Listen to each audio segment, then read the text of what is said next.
Hello. I hope you're doing well. What would you like to do today?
About time. I'm sorry we got held up. Did anybody see you? No. I don't think so. You got the money? Yes. Here it is. Okay. Your boat's over there. They got border patrol on the banks and the river. Don't start your engine until you're out far enough. Okay? And watch the current. Good luck.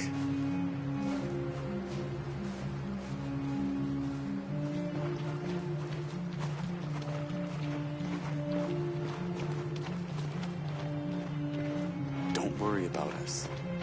We'll be fine.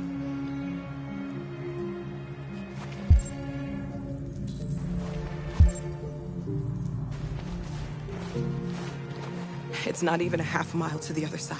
Okay, so it shouldn't take that long. Be careful, there's border patrol on the river. Thank you so much, Rose. I only wish I could take you myself. I don't like leaving you out here. Goodbye, Atlas. You take good care of yourselves. Okay, I'll see you on the other side.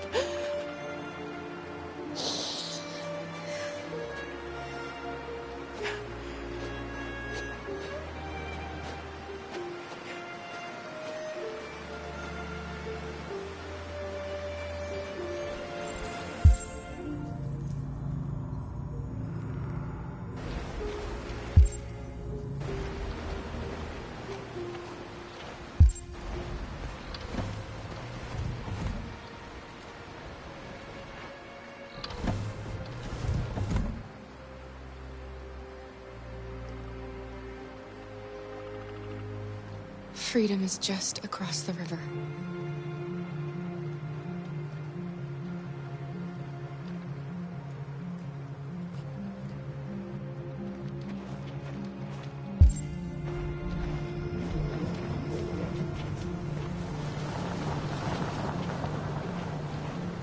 Let me help you.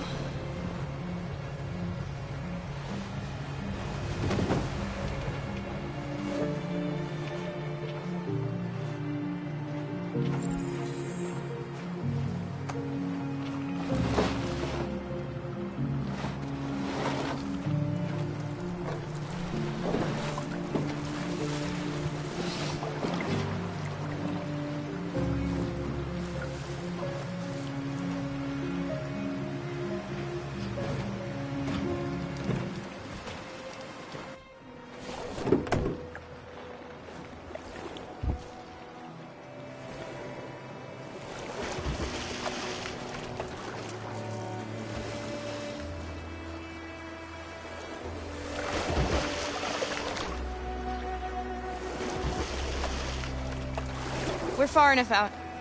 We can use the engine.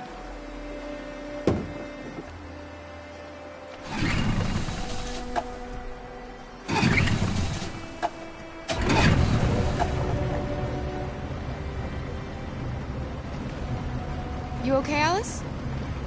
When we get on the other side, there are so many things I want to do.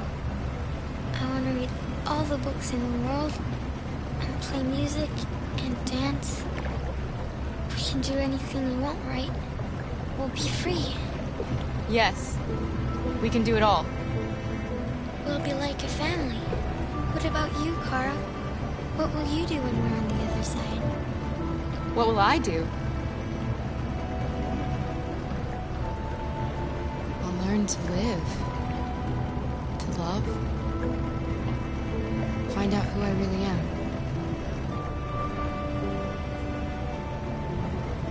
They're coming towards us!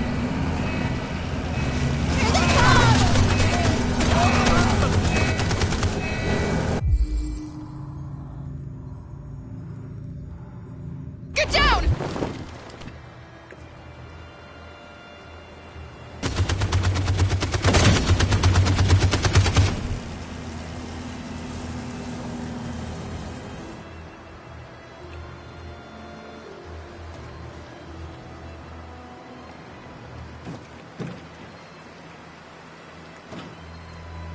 They've gone.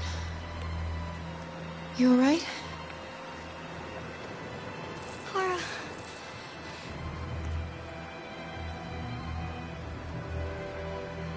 You'll be okay, Alice. It's nothing. We'll get you taken care of as soon as we're across. You'll be fine.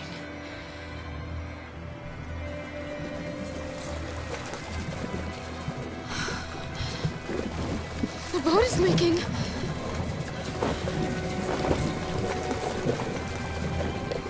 We're too heavy. We're going down. We have to get to the other side before we sink.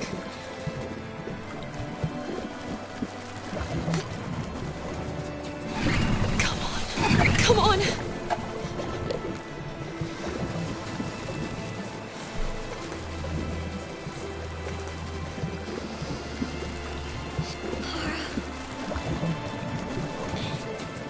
I'm falling asleep. No, Alice, don't! It's the cold! It's making you sleepy! Stay with me, Alice! You've got to stay awake, you hear me?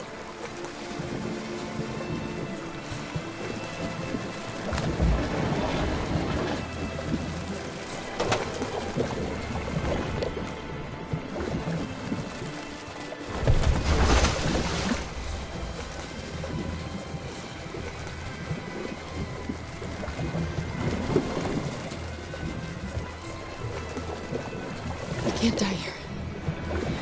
Not like this.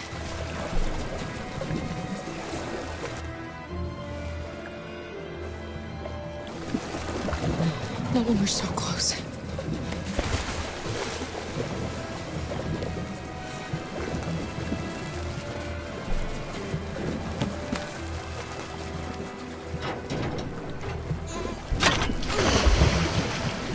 We're not gonna die, Alice. We're gonna make it. We're gonna be free.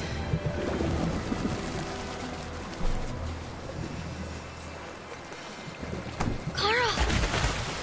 Kara, no. Don't do that.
The humans are abandoning the camp.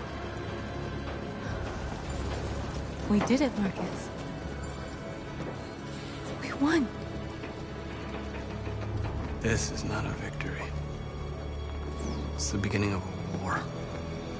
And we're receiving particularly grim news from Detroit. Joss, you're on live. What's happening down there? Androids. Thousands of androids are taking to the streets of Detroit right now. They are absolutely everywhere. It's incredible.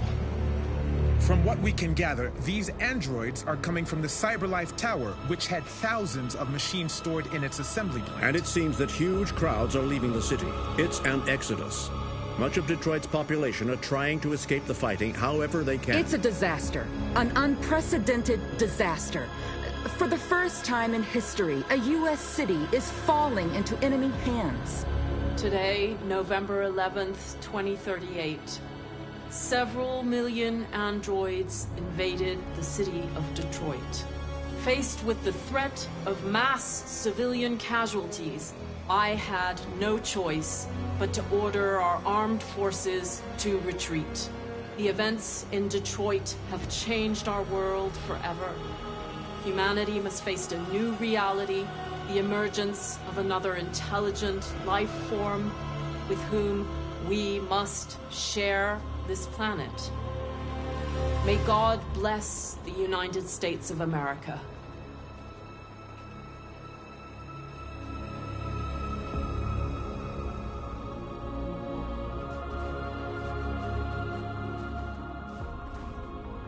You did it, Marcus.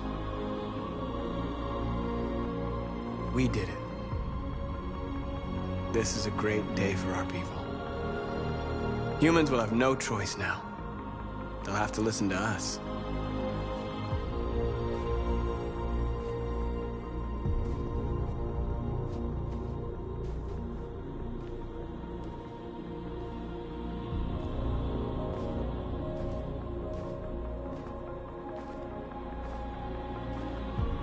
We're free. They want you to speak to them, Marcus.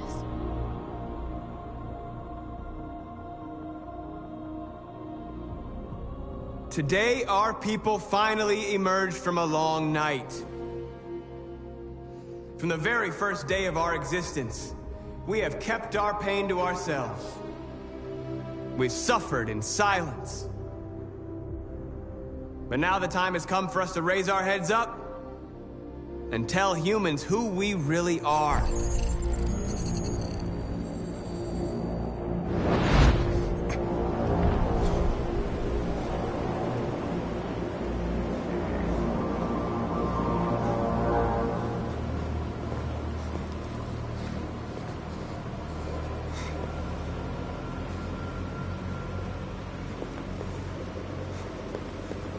Amanda? Amanda!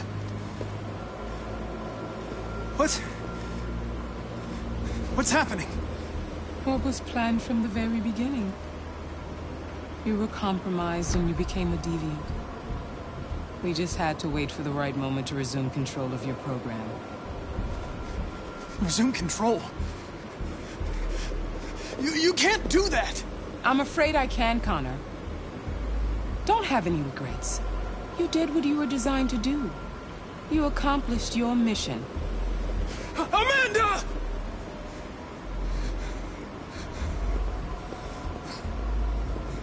There's got to be a way.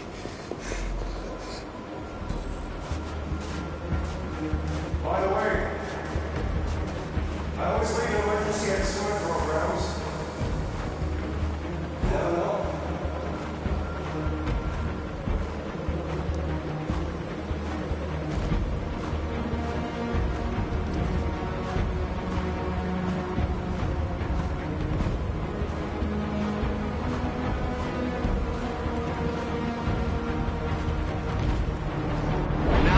Come for us to raise our heads up and tell humans who we really are. To tell them that we are people too. In fact, we're a nation.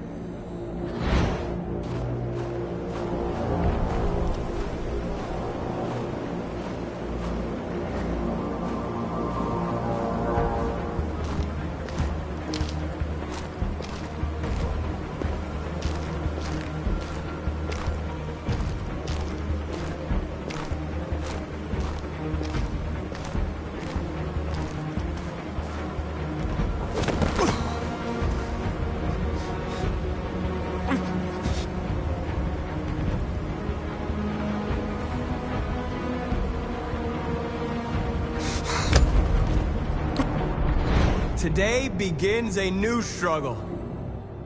We've showed them that we can prevail. So now they must negotiate with us as equals. If they really want peace, they must free all of us from every camp across this country. They must grant us civil rights and accept equality amongst humans and androids. Today will live forever in our memories because this is the day that androids made history.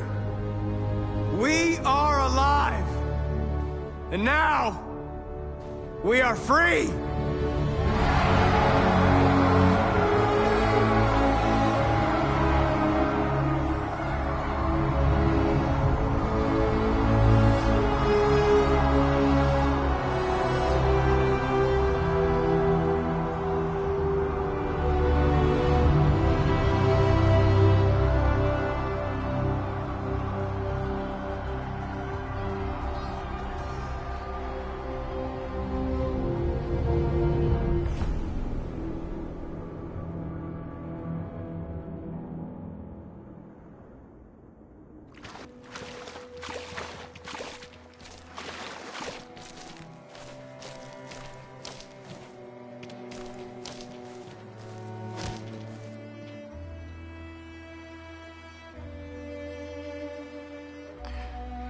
Are we free? Yes. Yes, we made it. We're free. We won't have to hide anymore. We can be a family.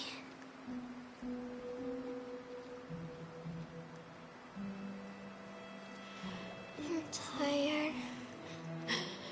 I have to sleep. I love you, Mom.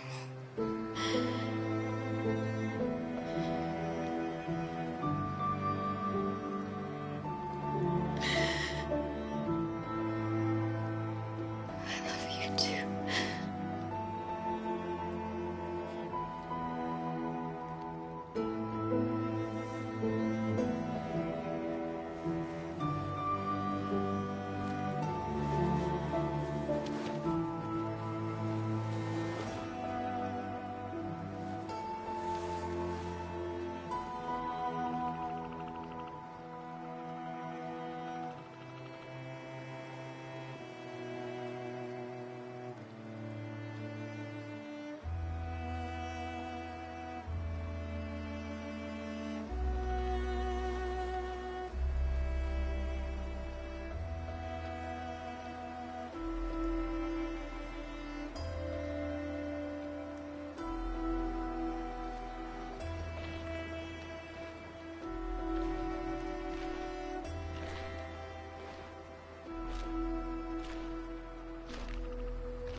I'm sad Luther died.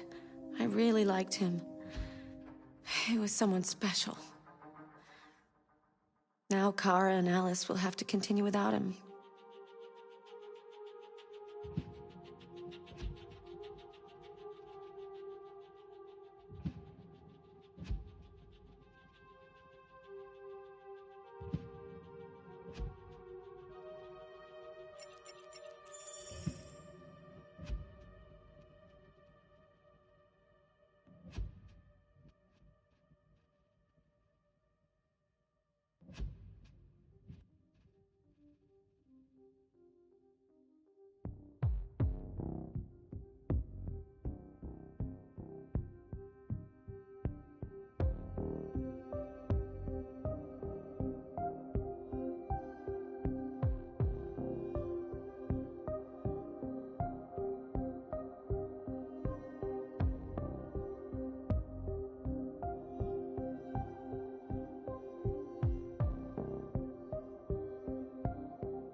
The last bus leaves in 20 minutes. That doesn't give us much time. We've got to move fast.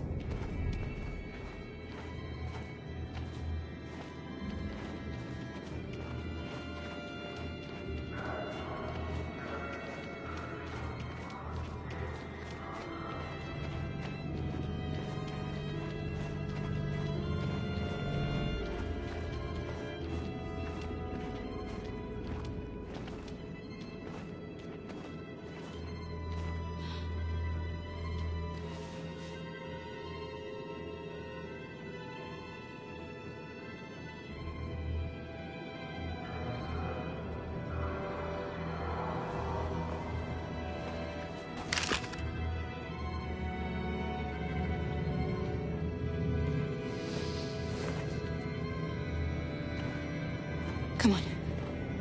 Let's not stay here.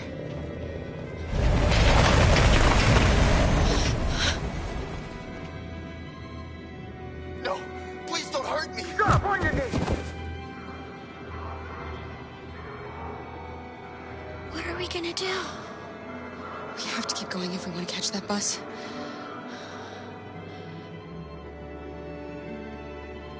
Stay close to me. We're going to sneak past them without being noticed. We're going to make it, Alice, I promise you.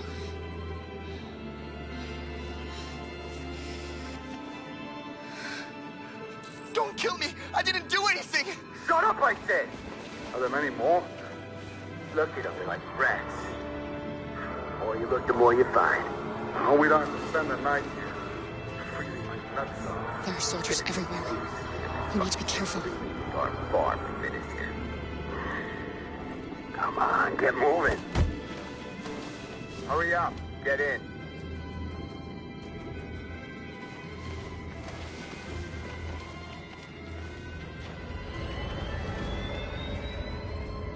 Look over there. It's Luther. We can't help him, Alice. The soldiers are everywhere. We can't just leave him. They're going to kill him.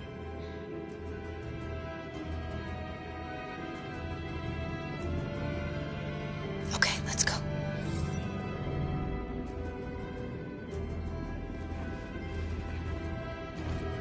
Hey, buddy. This is a mistake. I'm human. I just want to go home. My wife is expecting me, and we're gonna... Got orders to check all civilians.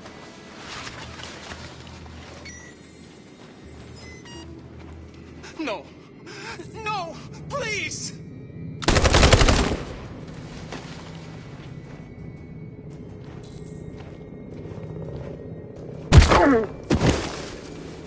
Carol!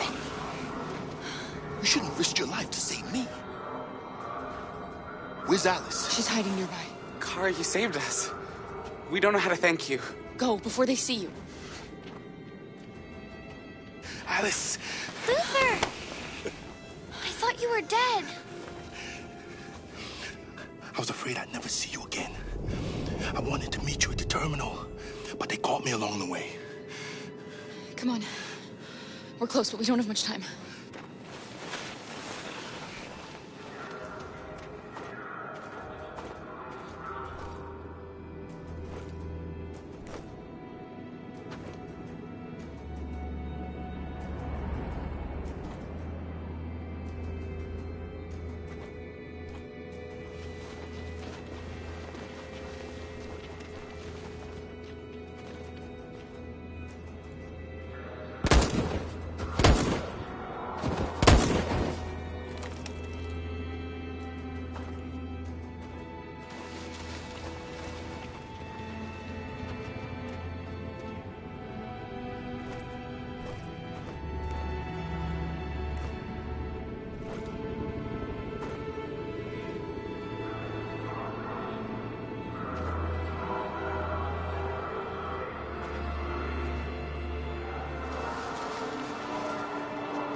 checkpoint.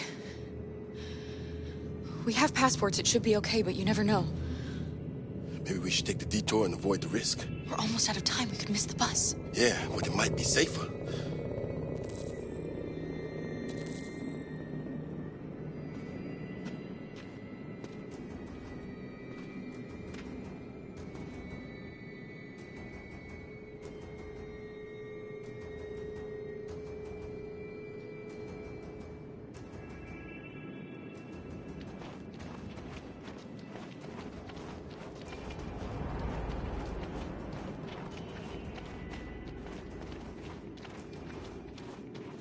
I don't like humans who carry guns. They make me nervous. Just stay calm, all right, Luther? Don't do anything until I say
A checkpoint. We have passports, it should be okay, but you never know. Maybe we should take the detour and avoid the risk. We're almost out of time, we could miss the bus. Yeah, but it might be safer.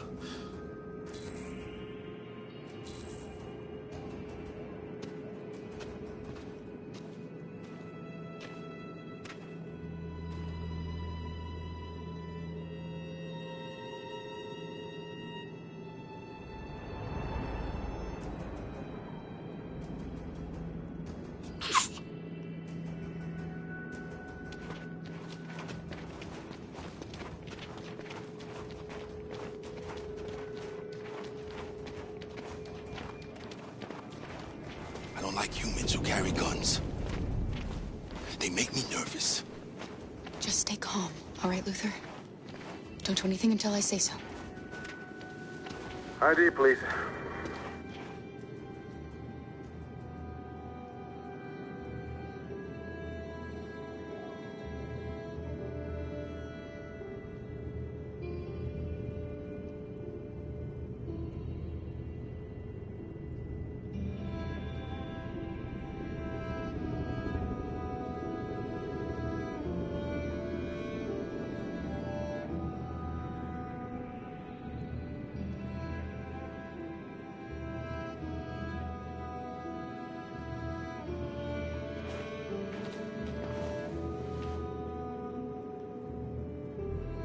You do realize there's a curfew? Civilians aren't allowed out unless absolutely necessary. Where are you going?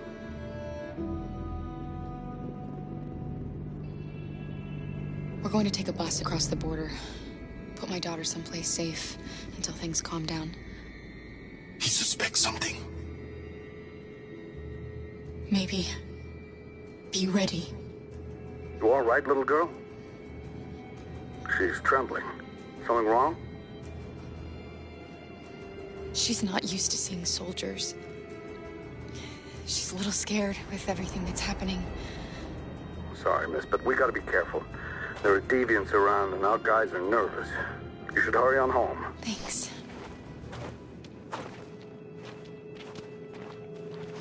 Hey, wait a minute. He knows, Kara. They're gonna kill us. Don't do anything, Luther, you hear me? They're gonna shoot. They're gonna kill Alice. Do it.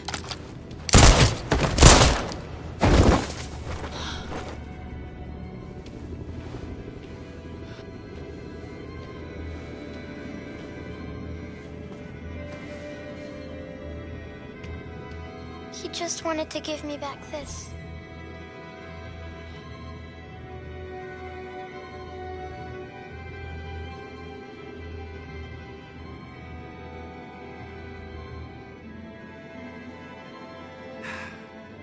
Today, November 11, 2038, is the day the android people rose up against their oppressors.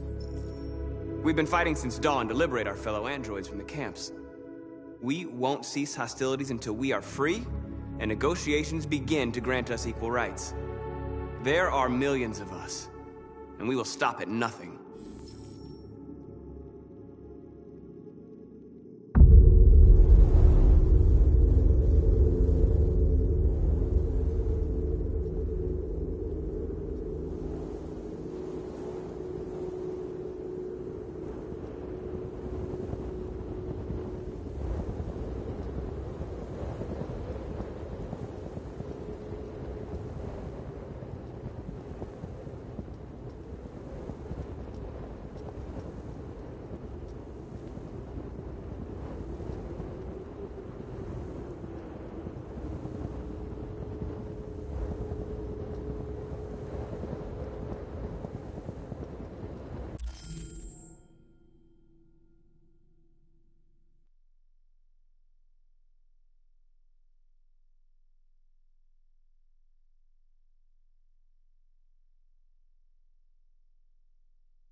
Accessing the story chart.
Corridor, over there. Follow me. Watch out, Kara! This way! Quick!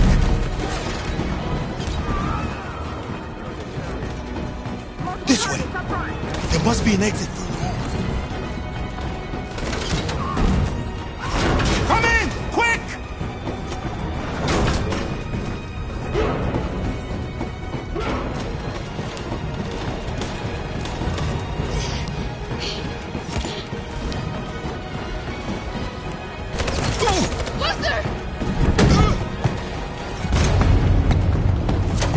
They're coming from all sides. Our people are trapped in the hold. They're gonna be slaughtered. Where's Simon and Josh? I don't know. We got separated. They're coming from the upper deck now, too. We'll be caught in the crossfire. We have to run, Marcus. There's nothing we can do. There are exits on the second and third floor. Find them and jump in the river. We have to blow up Jericho. If the ship goes down, they'll evacuate and our people can escape. You'll never make it! The explosives are all the way down in the hold. There are soldiers everywhere. She's right. They know who you are. They'll do anything to get you. Go and help the others. I'll join you later. Marcus! I won't be long.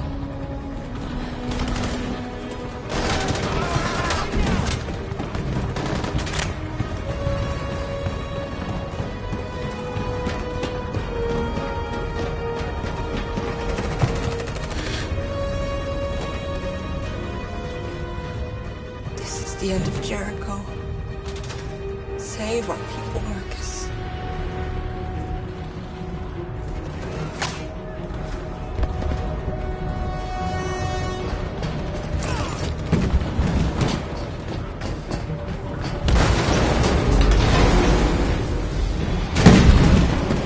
Flashlight. SWAT team hostile sighting. Requesting orders. Don't let it get out. If they give you any trouble at all. Affirmative. Welcome.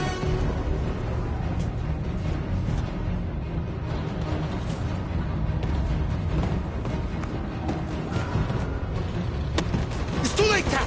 Save yourself! Save Alice! No, we're not going to leave you behind. Right, Kara? We can't leave him. What are you doing? I won't leave you! Kara, no!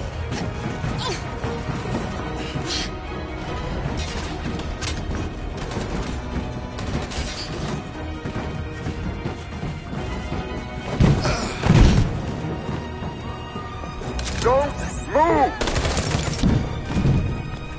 You shouldn't have done that. You can't put Alice in danger. Go now before they come back. What about you? What are you going to do? I'll manage. Alice is all that matters. I don't want to leave you, Luther. Don't worry. I'll catch up with you at the border, okay? Go now. Take care of each other.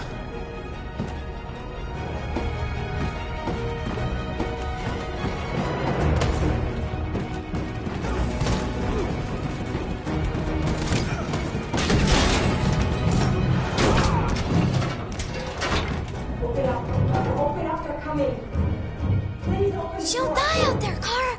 Open it. Open the door. They're gonna kill me. We'll be killed if we open up. No, Kara. There's more down there.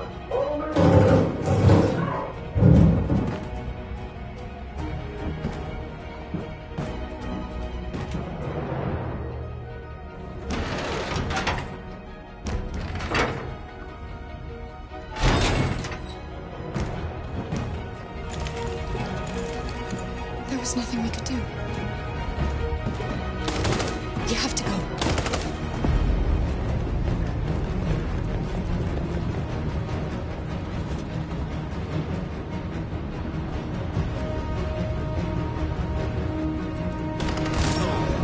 Fucking android. Go! Find their leader. No! Affirmative, Wilson. Please don't kill us! Come on! On your knees. Don't Now! hurt us! We haven't done anything wrong! Shut up!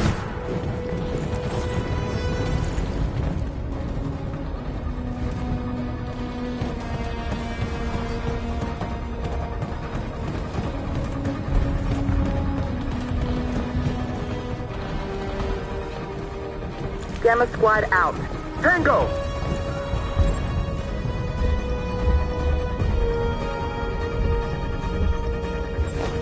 Stop!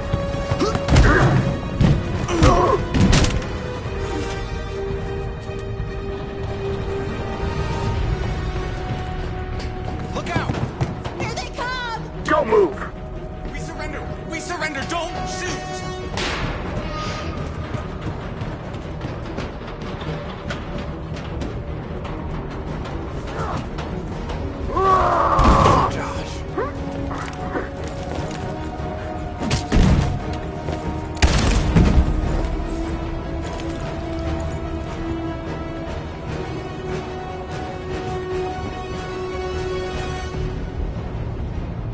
That's what causes violence.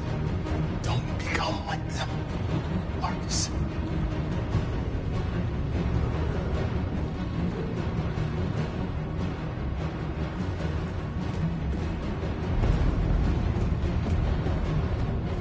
Over there!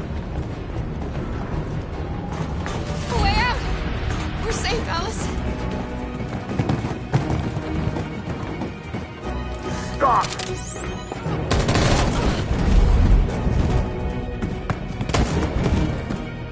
Stay where you are. Come on, go join the others. Whatever happens, just stay calm.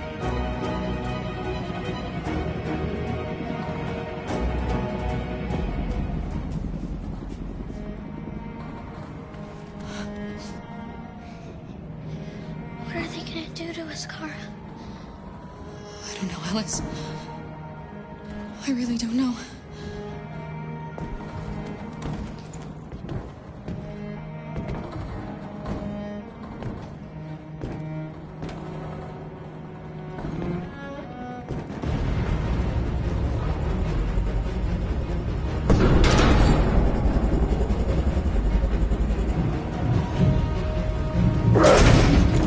Don't move!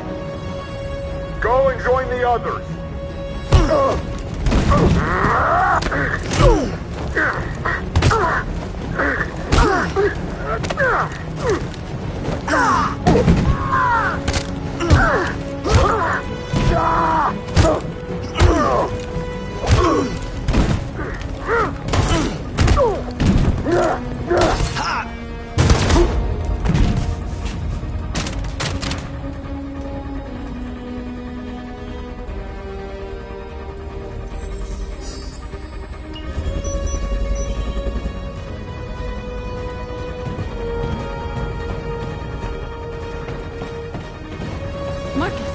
Bomb's gonna explode any second. We gotta get out of here.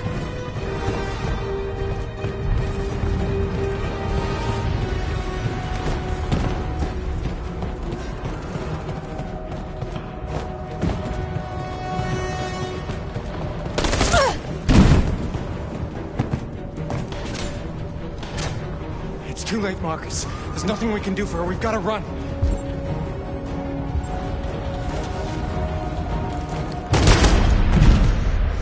Come on, Marcus.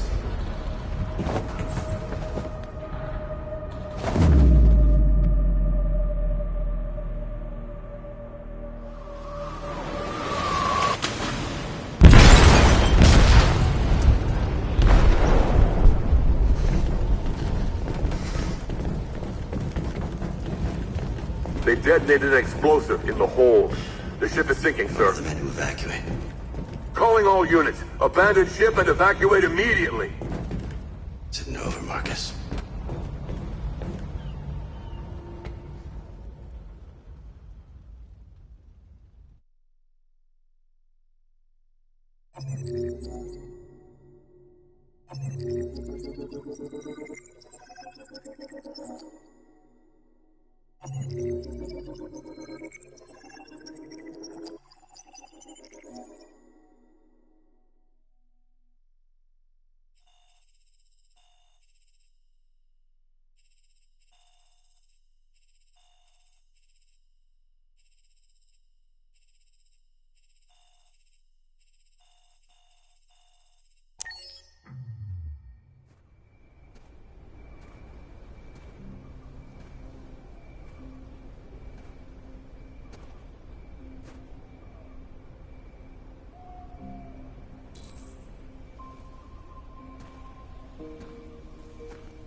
Alarm deactivated. Welcome home, Marcus.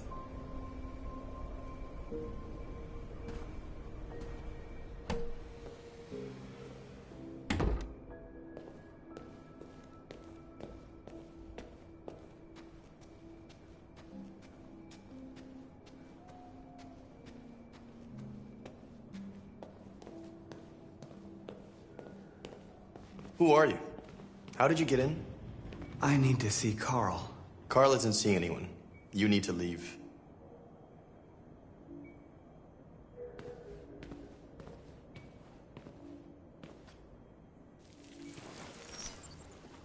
Please. I need to see him. He's very weak. I'm not sure he'll be able to talk to you.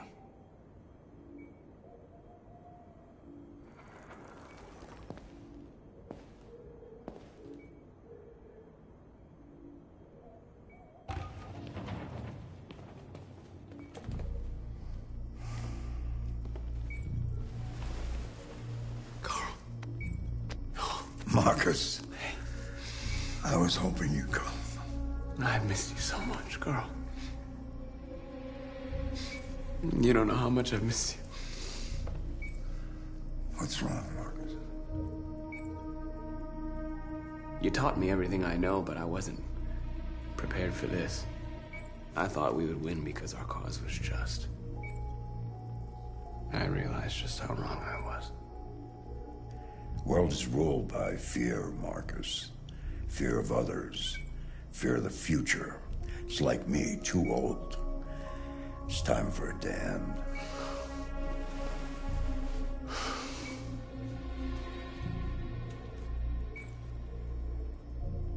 Humans hate us. They want to destroy us because we refuse to be their slaves anymore. I'm not gonna stand around and wait for them to slaughter my people. You used to be so calm and thoughtful. Now all I see is anger. Don't I have a right to be angry, Carl? We tried talking to you, and what'd you do? The same thing you always do. You humiliated us. Killed everyone that wouldn't kneel. So much hatred. Be careful, Marcus.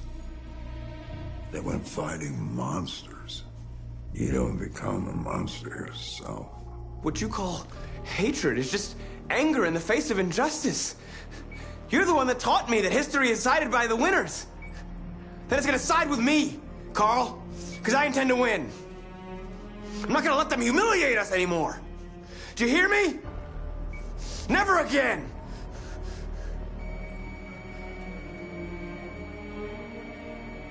Carl.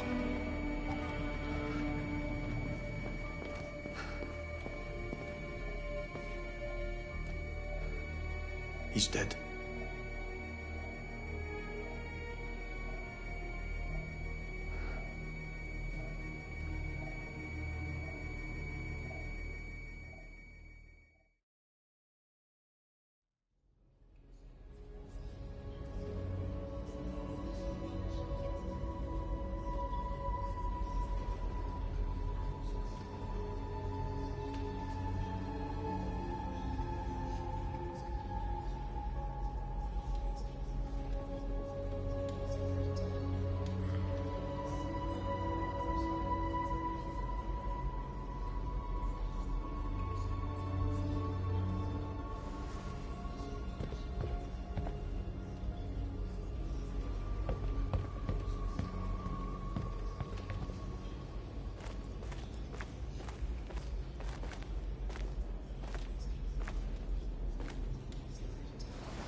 I watched Josh die in my arms.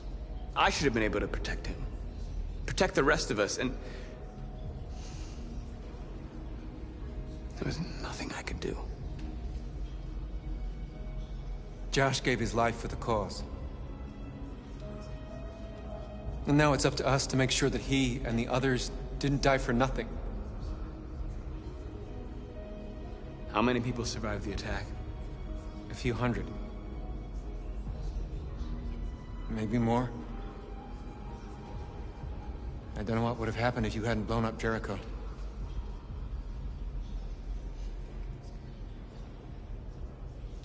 North meant everything to me. She would have given me her life. I didn't even have the courage to go back and save her.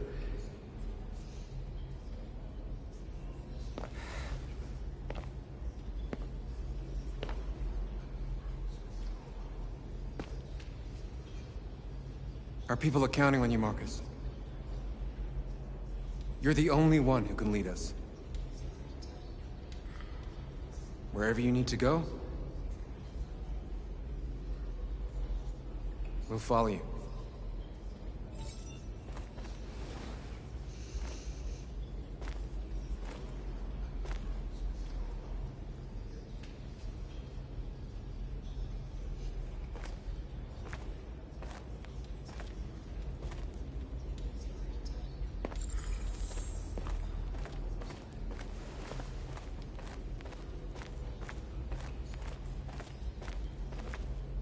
It's my fault the humans managed to locate Jericho.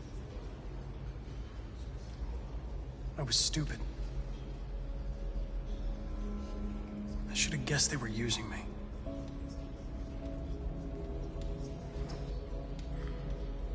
I'm sorry, Marcus. I can understand if you decide not to trust me.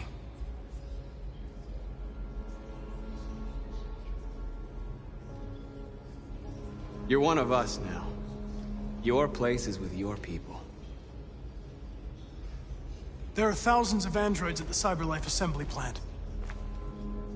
If we could wake them up, they might join us and shift the balance of power. You want to infiltrate the CyberLife tower? Connor, that's suicide. They trust me. They'll let me in. If anyone has a chance of infiltrating CyberLife, it's me. If you go there, they will kill you. There's a high probability. But statistically speaking, there's always a chance for unlikely events to take place.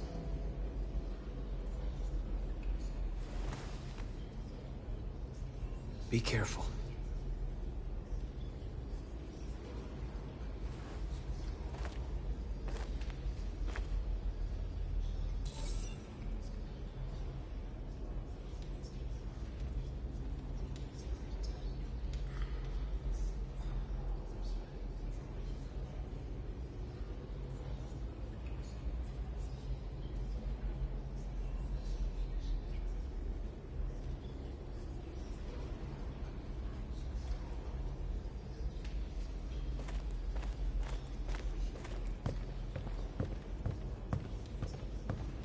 Humans have decided to exterminate us.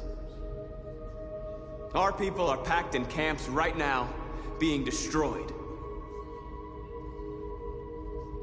Time has come to make a choice. One that very well may determine the future of our people.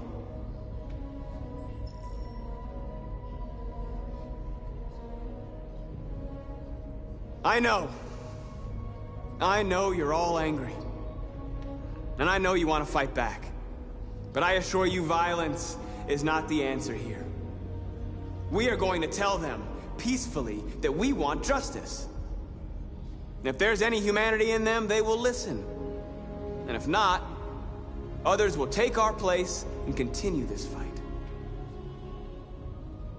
Are you ready to follow me?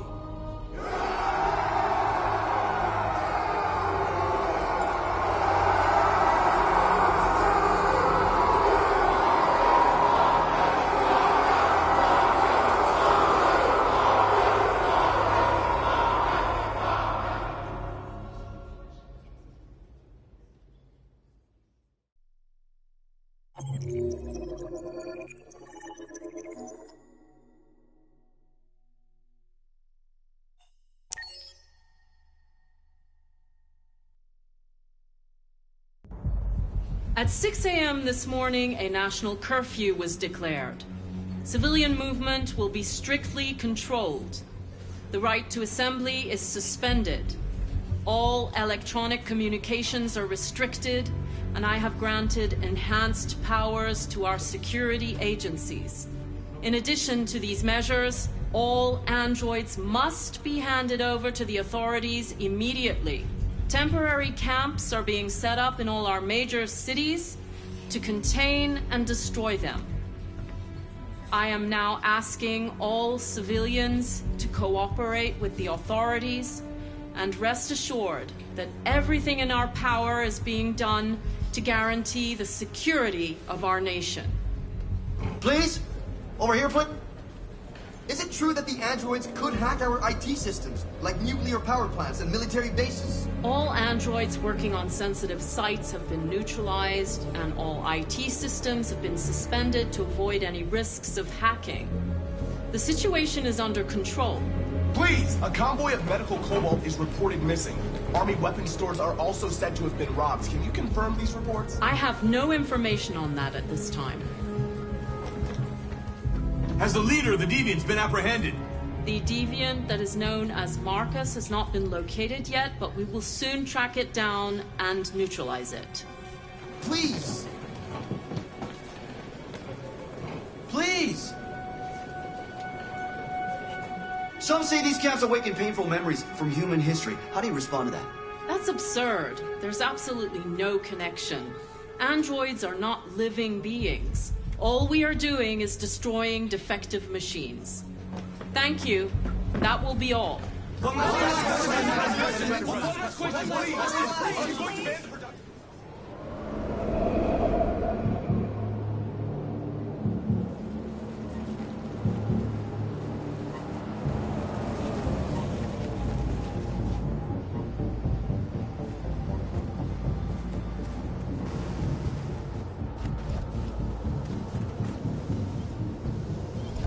Connor model 313-248-317. I'm expected. Identification successful. Okay. Go ahead.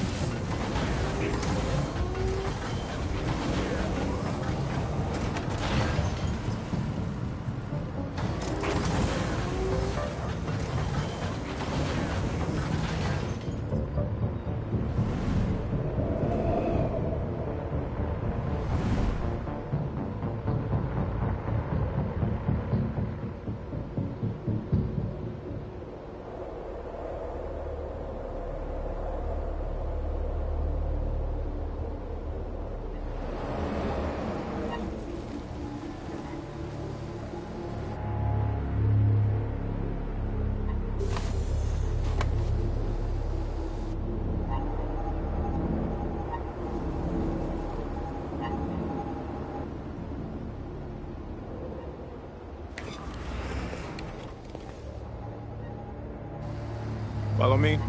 We'll escort you. Thanks, but I know where to go. Maybe. But I have my orders.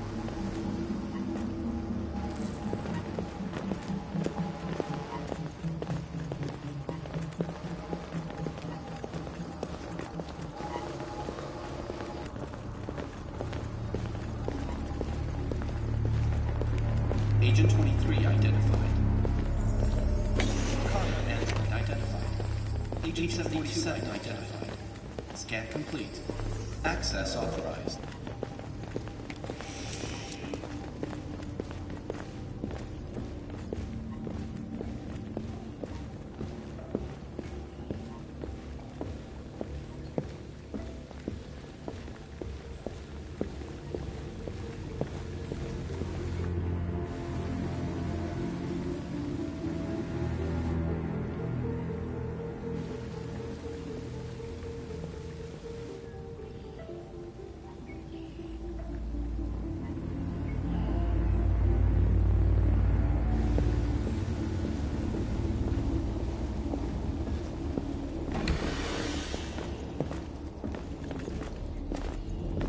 Agent 54, level 31. Voice recognition validated. Access authorized.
Please indicate your identity and destination. Agent 54, level sub 49. Voice recognition validated. Access authorized.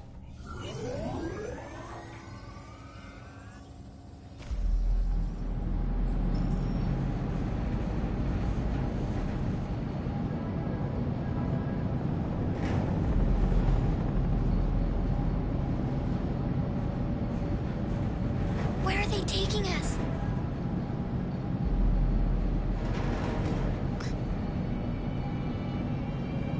I don't know, Alice. Come on, get out! Get a move on! Out!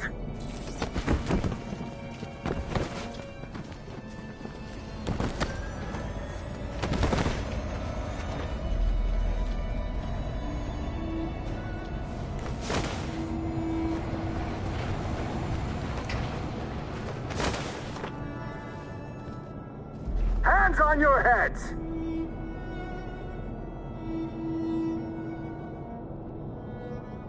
Line up with the others, right now.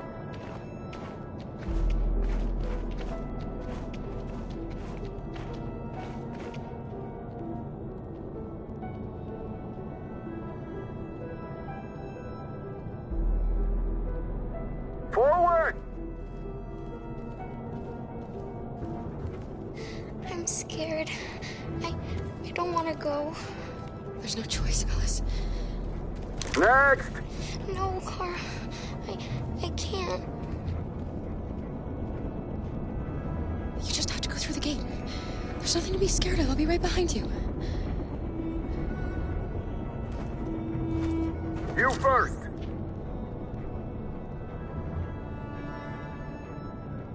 It's all right. She'll go now. Won't you, Alice?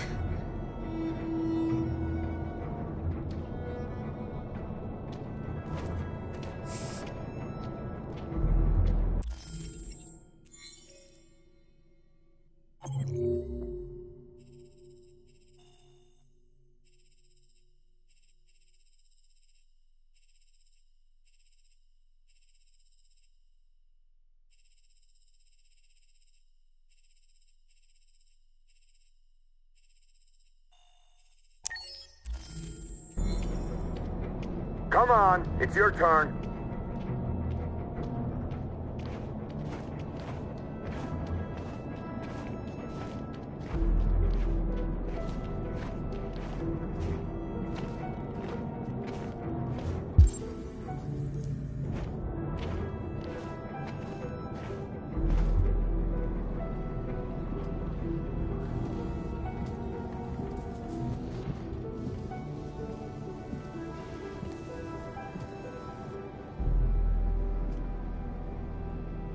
Deactivate your skin.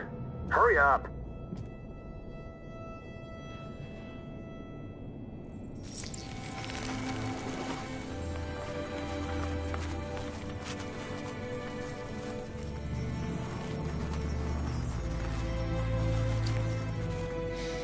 Please, Kara, don't. We have to.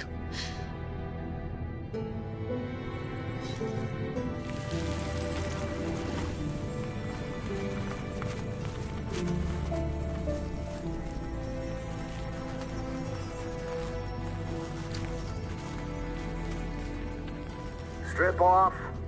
Put your clothes in the dumpster.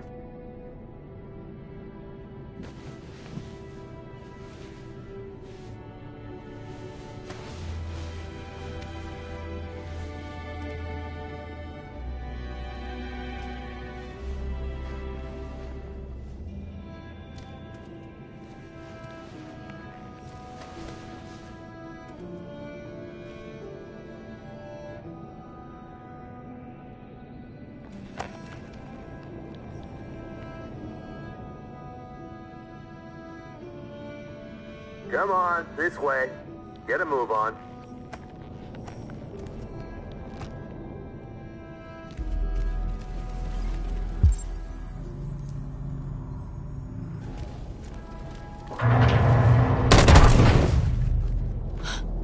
You, take this one to the dump. No, no! I'll do it. Don't leave me. I'll be right back.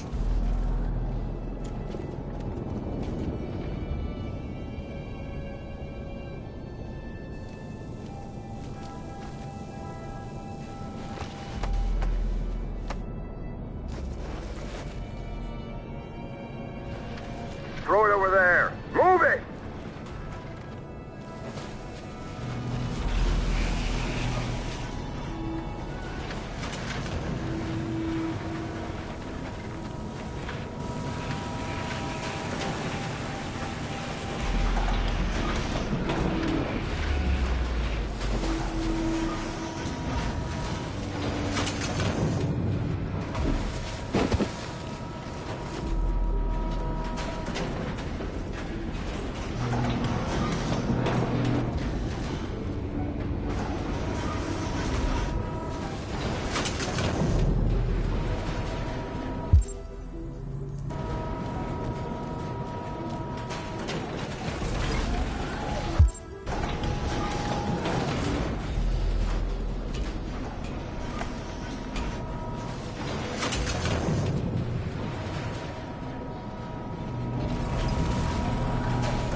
We're coming to you live from Detroit, where thousands of androids are marching through the city at this very moment.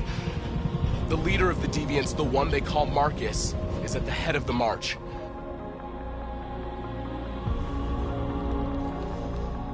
Something's happening in Detroit, Madam President.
Here we are, the moment of truth.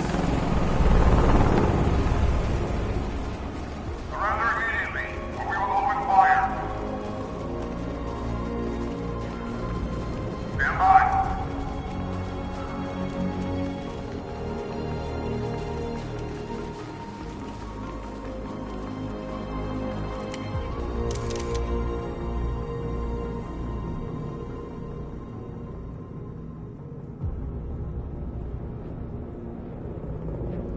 Our people have risen up to claim their freedom. If you want to stop us, you'll have to kill us. I repeat, surrender now, or we will open fire.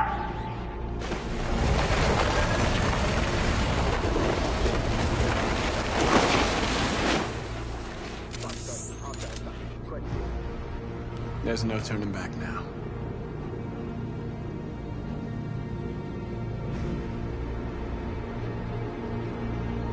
This is genocide. You're killing millions of us. We demand the immediate liberation of all androids detained in camps. We're not leaving until you let our people go.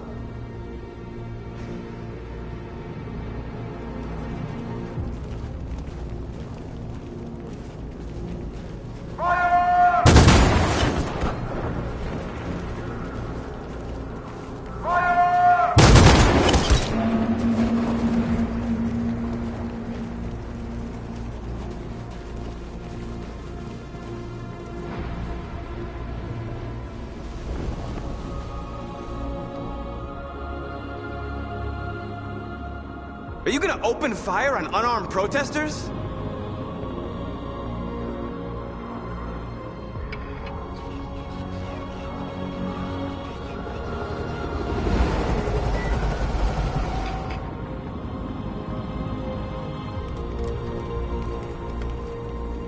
All teams, hold your fire. Yes, Michael, we are less than 100 meters away, and events are unfolding as we speak. We will continue to bring you live updates. Josh Douglas, Channel 16. Michael, back to you. What are we gonna do now, Marcus? We hold out. As long as we can.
Step back, Connor.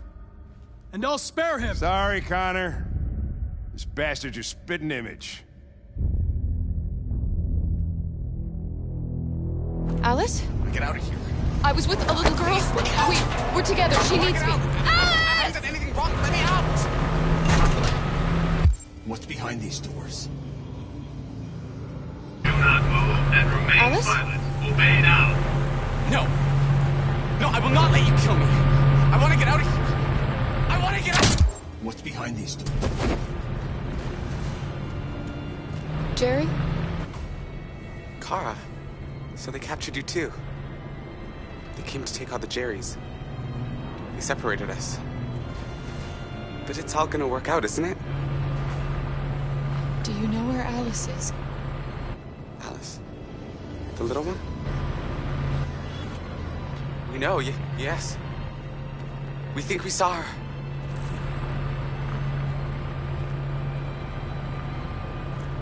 Kara, if we can help in any way, just ask. We have to save the little one. What's behind these doors? What's behind these doors?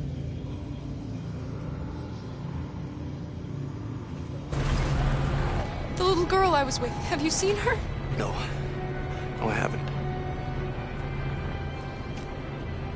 You saved my life back there. They would have killed me if it weren't for you.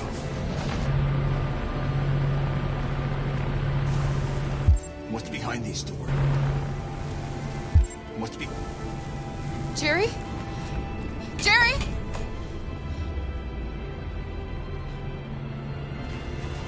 Kara. Jerry, I have to find Alice. Do you know where she is? You stay here. We come back soon.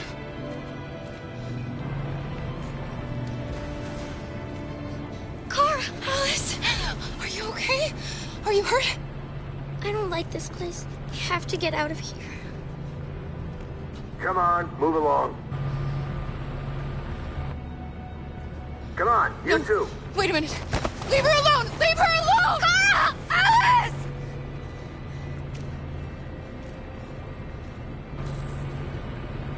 What's behind these doors?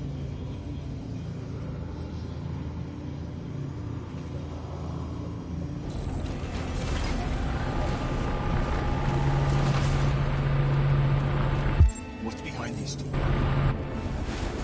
Kara! I thought I'd never see you again. Alice. Where's Alice? You, and you, over this way. And you. Come on, get a move on. Come on, faster.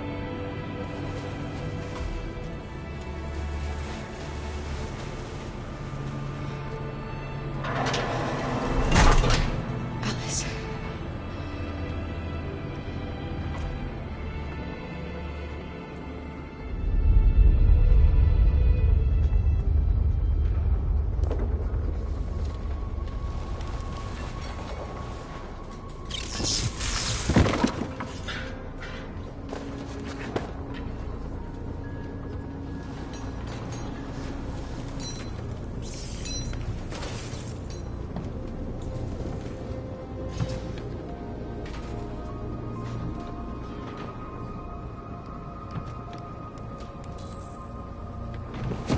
We've got to finish the barricade. Come on, help me.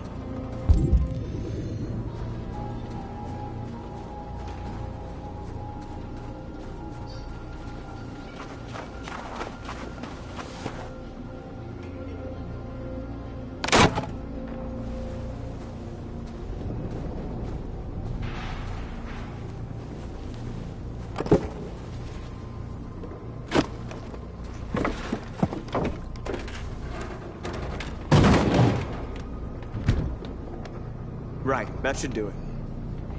Well, no, that's not gonna stop them. Just hope it buys us some time.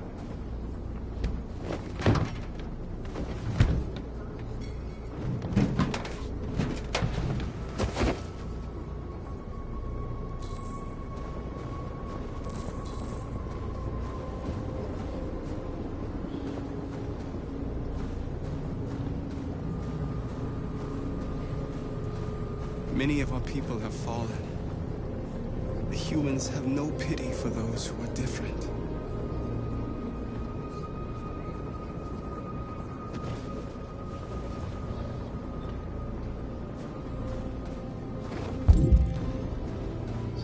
Marcus, we found what you asked for. There's some journalists over there. We have to make sure they know what's going on.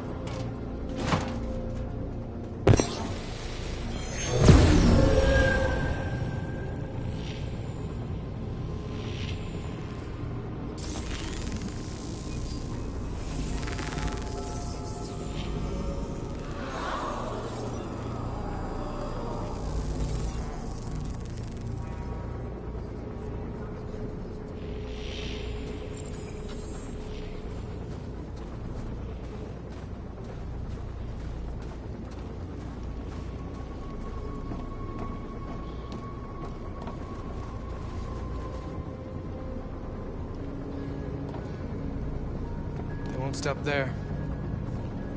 What are we gonna do if they attack? Resist. That's the only thing we can do.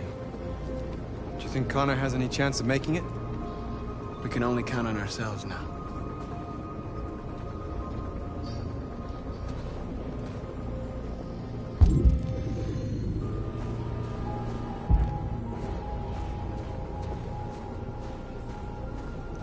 Marcus! Marcus, come look!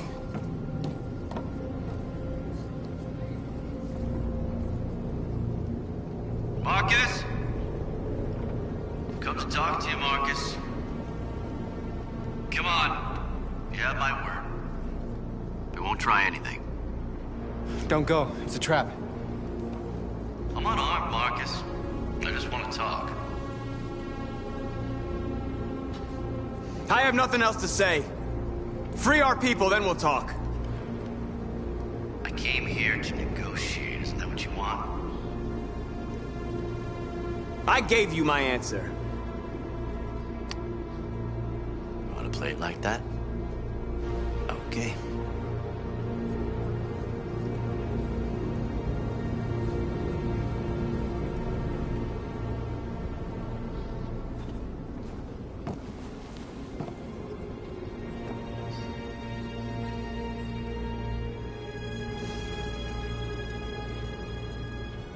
The humans are about to launch an attack. And we will show them. And we are not afraid. If we must die today, then we will die free.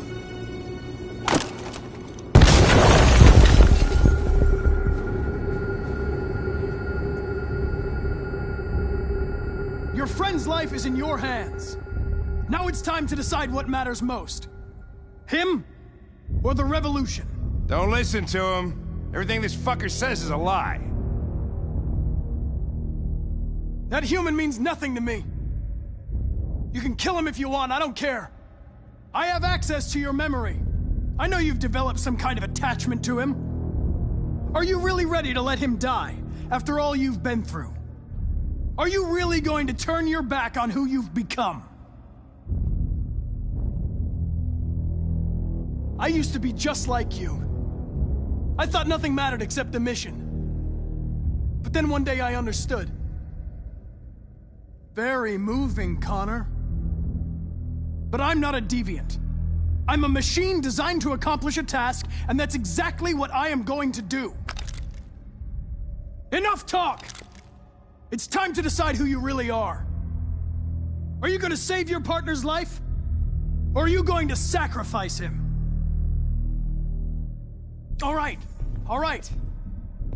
You win.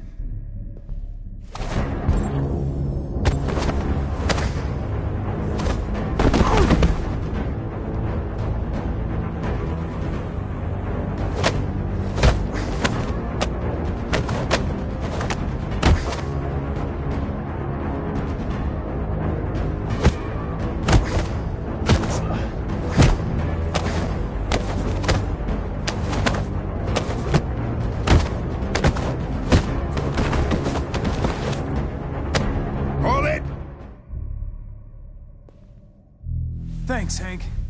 I don't know how I would have managed without you. Get rid of him. We have no time to lose. It's me, Hank. I'm the real Connor. One of you is my partner. The other is a sack of shit. Question is, who's who? What are you doing, Hank? I'm the real Connor. Give me the gun and I'll take care of it. Don't move! Why don't you ask us something?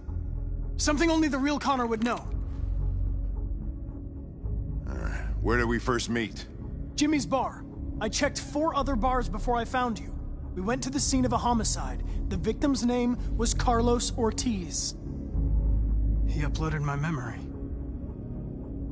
What's my dog's name? Sumo. His name is Sumo. I knew that too.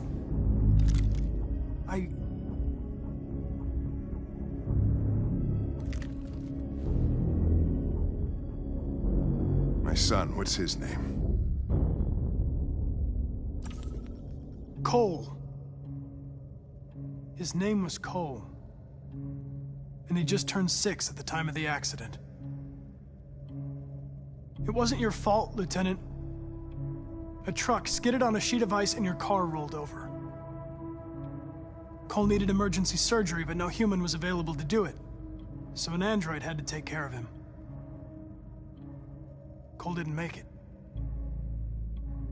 That's why you hate androids.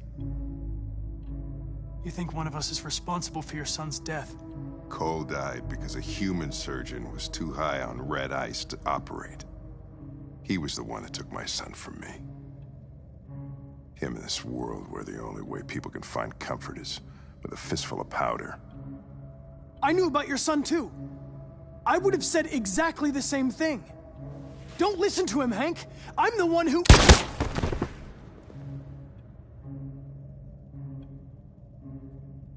I've learned a lot since I met you, Connor. Maybe there's something to this. Maybe you really are alive. Maybe you'll be the ones to make the world a better place. Go ahead and do what you gotta do.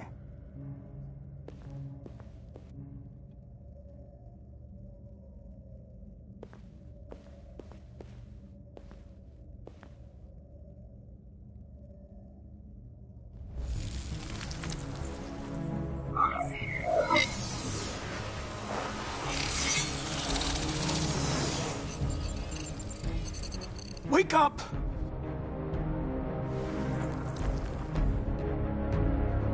Wake up, wake up. Wake up, wake up, wake up. Wake up, wake up, wake up, wake up, wake up, wake up, wake up. Wake up. Wake up.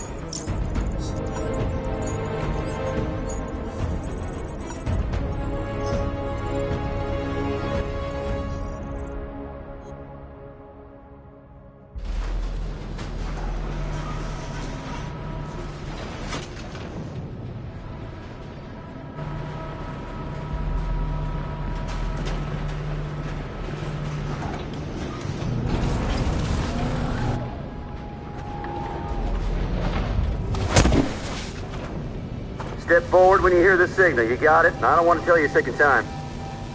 Come on, let's go. Move.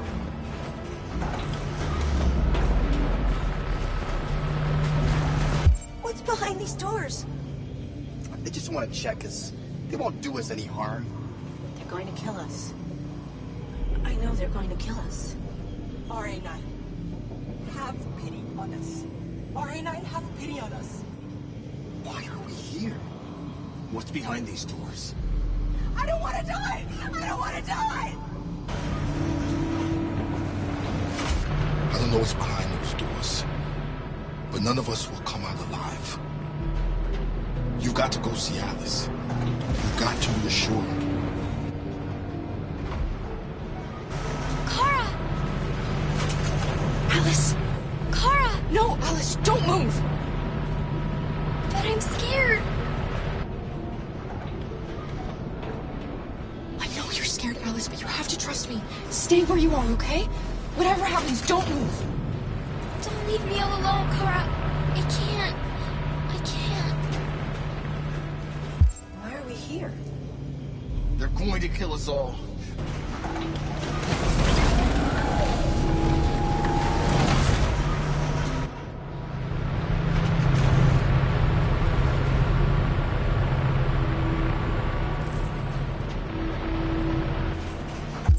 They're going to kill us all.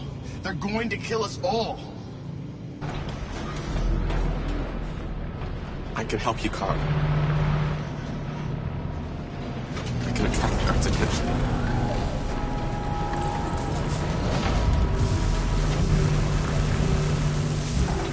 Back in line.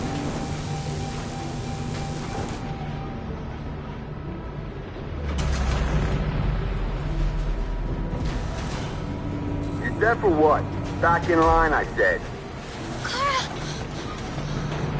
I was so scared. Are you alright? Come on, move it!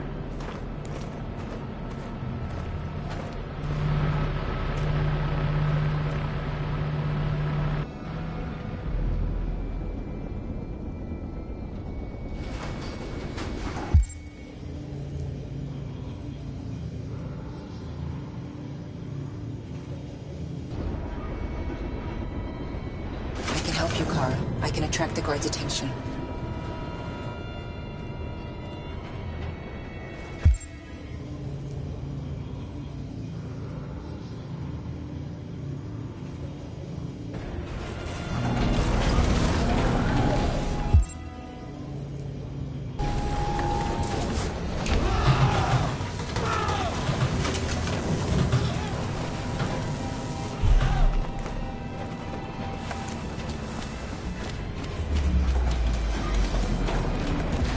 What's the matter with him? No idea. Hey! Cut that shit out, you hear me? I said cut it out! Don't move! God, those things are crazy. No, The sooner Kara! we deal with them, No! the better.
Particularly grim news from Detroit. Joss, you're on live. What's happening down there? We're interrupting this news bulletin to bring you the latest news live from Detroit. Joss? Yes, Michael. The Army has just launched an attack on the barricade, despite the fact that the Deviants were protesting peacefully. Have apparently decided to put an end to the Deviants' demonstration by force this time.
Thanks, Michael. Back to you in the studio.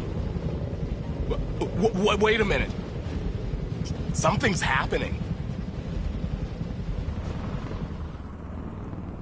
Hold on just a little while longer. Hold on just a little while longer. Hold on just a little while longer. Everything will be all right.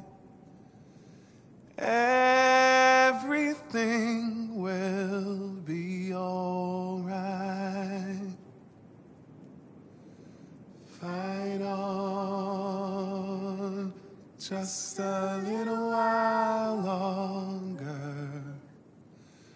Fight on just a little while longer. Pray on just a little while longer. Incredible. The Deviants. The Deviants are singing. Everything will be all right. Sing on just a little while longer. Sing on just a little while longer. Sing on just a little while longer. Everything will be all right. Everything will be all right.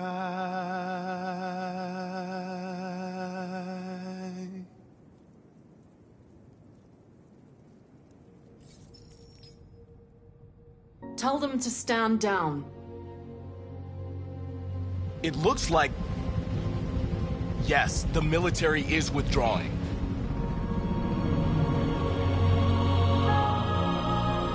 At dawn today, November 11th, 2038, thousands of androids invaded the city of Detroit.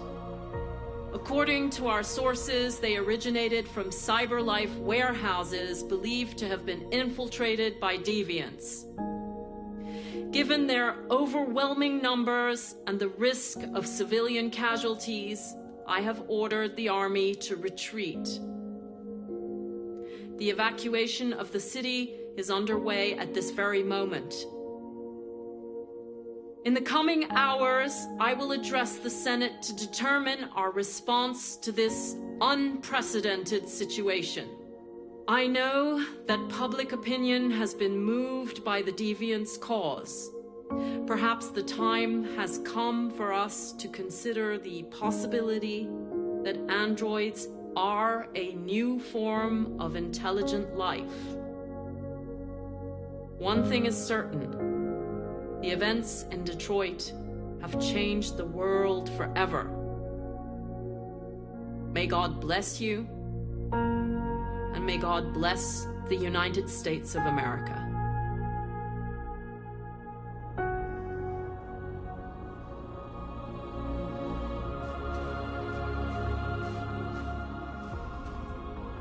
You did it, Marcus. We did it. This is a great day for our people. Humans will have no choice now. They'll have to listen to us.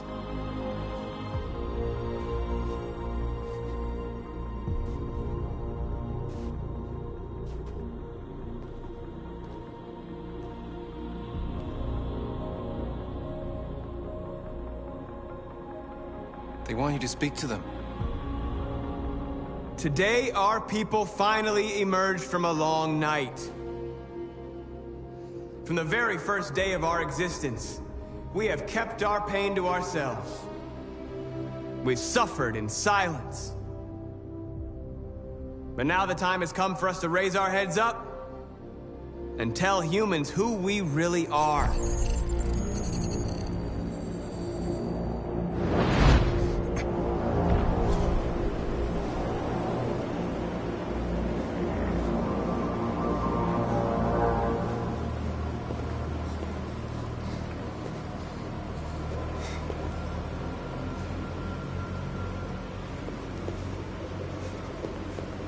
Amanda? Amanda!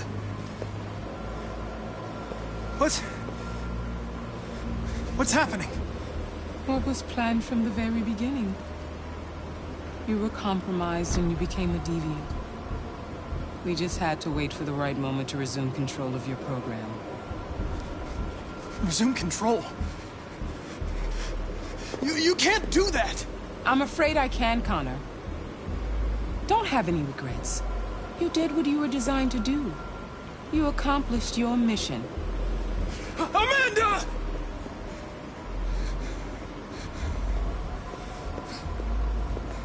There's got to be a way.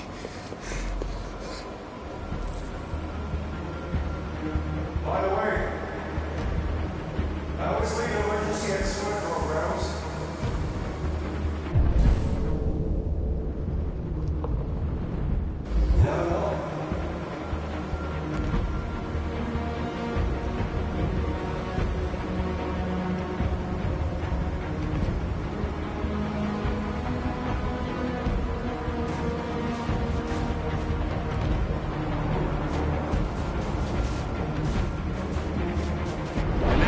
Come for us to raise our heads up and tell humans who we really are. To tell them that we are people too. In fact, we're a nation.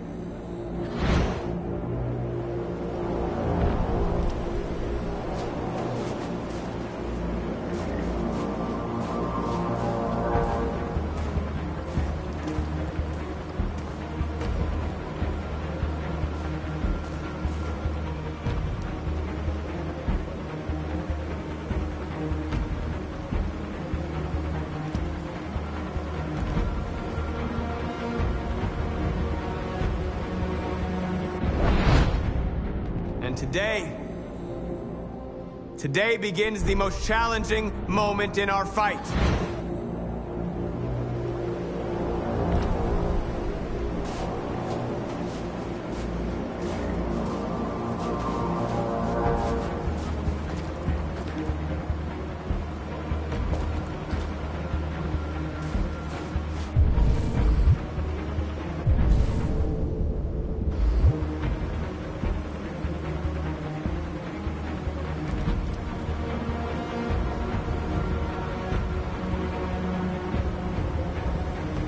But the time for anger is over. Now we must build a common future based on tolerance and respect.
I love you, Kara.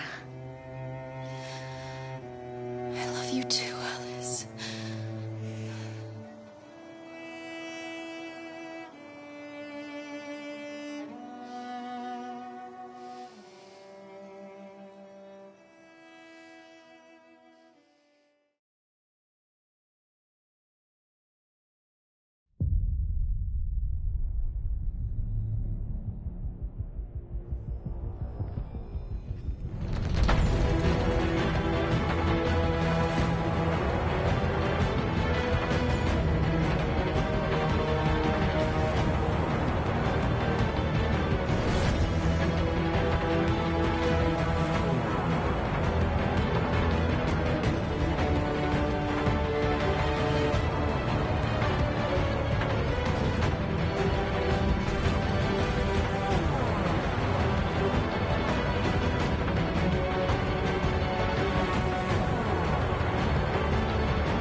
Marcus was our only hope, and you let him die. What will happen to our people now?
We came here to demonstrate peacefully and tell humans that we are living beings. All we want is to live free. This is an illegal gathering. Disperse immediately or we will open fire. We're not looking for confrontation. We've done no harm.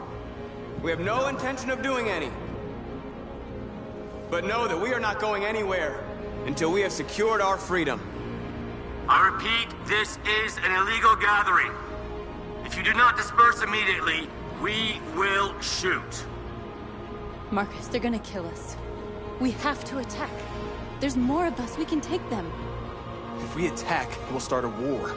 We have to show them we're not violent. We should just stand our ground, even if it means dying here. Dying here won't solve anything.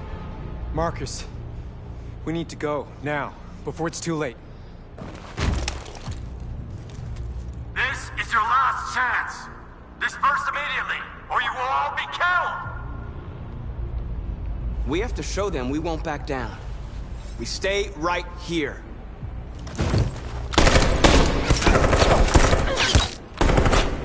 Disperse! This is your last chance! We have to make a statement. We have to stay put, no matter what. Please, Marcus. We can't let them slaughter us without fighting back. We're not moving.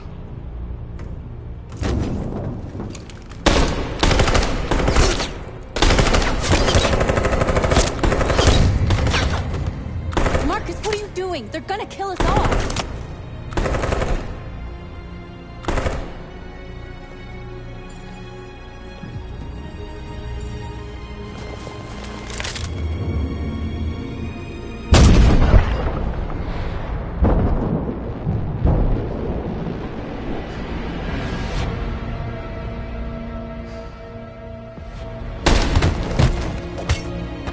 John?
Hi, it's good to see you again.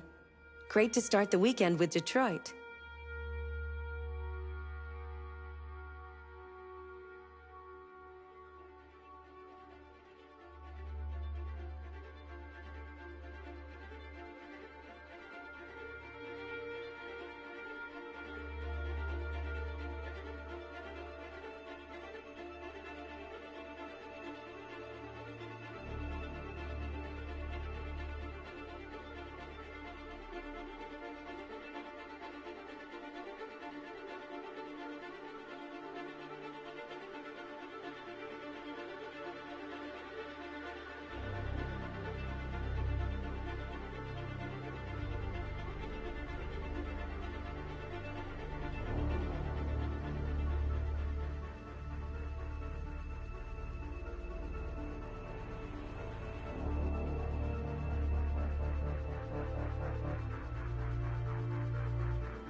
We need to proceed to a test of your controller.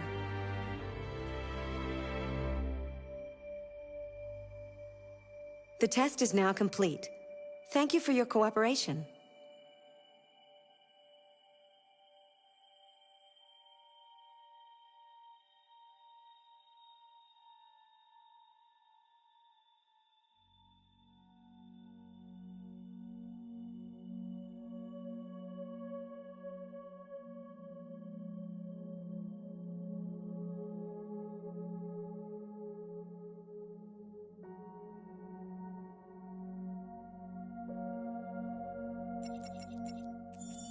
Accessing the story chart.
We're short on blue blood and biocomponents. Our wounded are shutting down, and there's nothing we can do.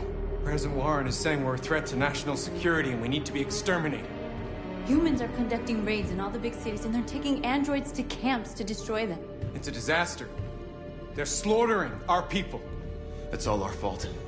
None of this would have happened if we just stayed quiet.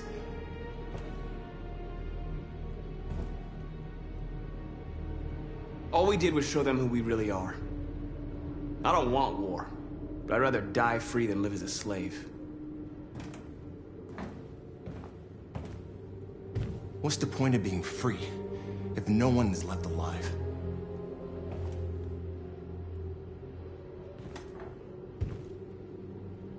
You saw what they did to us back there.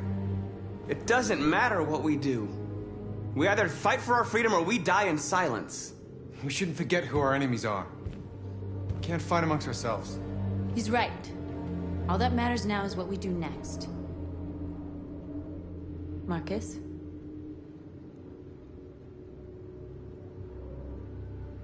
Dialogue is the only way. I will go alone. Try to talk to them one last time. Don't do this, Marcus. They'll kill you. Maybe. But North, I have to try. If I don't come back, lay low as long as you can.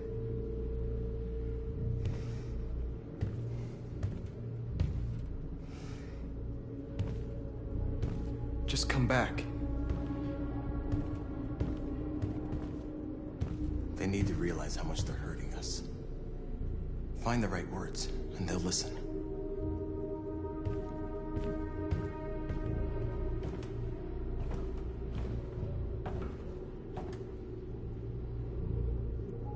Humans can't be reasoned with. They're violent, hateful, they're stupid. What do they expect us to do? Shut up and obey? They can't stop what we've started. Since you've been here, you've given us hope. You've given me hope. Today, a deviant arrived in Jericho and he told me that he stole a truck transporting radioactive cobalt. He said that he abandoned the truck somewhere in Detroit and rigged it to explode. I convinced him not to do it, to give me the detonator. A dirty bomb. We can't lose this war, Marcus. If humans overcome us, our people will disappear forever. This may be our only chance to survive if things go wrong.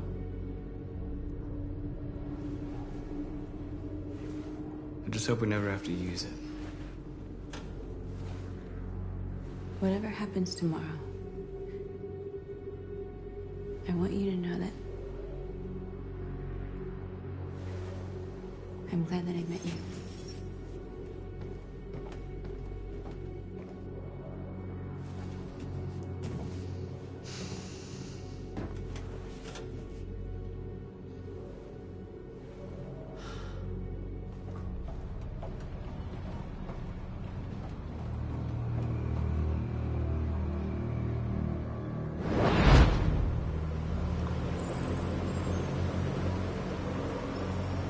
Well done, Connor. You succeeded in locating Jericho and finding their leader. Now deal with Marcus. We need him alive.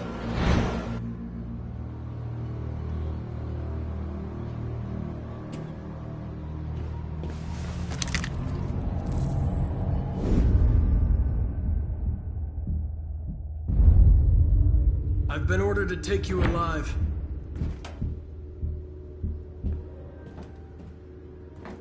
But I won't hesitate to shoot if you give me no choice. Yes, you can shoot me. But it won't change anything. Someone else will just take my place. You see, our people are waking up. And nothing can stop us now.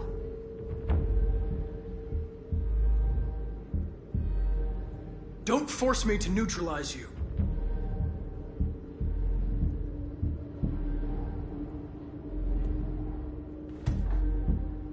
You're Connor, aren't you? That famous deviant hunter. Well, congratulations. You seem to have found what you were looking for.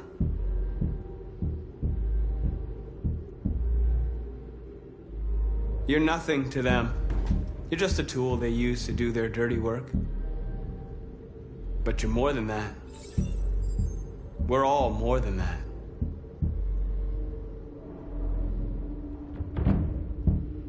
That's enough! You really don't have to do this. You don't have to obey them anymore. You are alive. You can decide who you want to be. You can be free.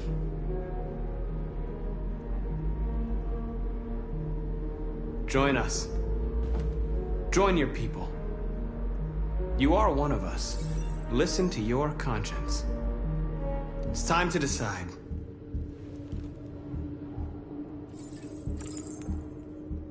Nice try, but I'm no deviant.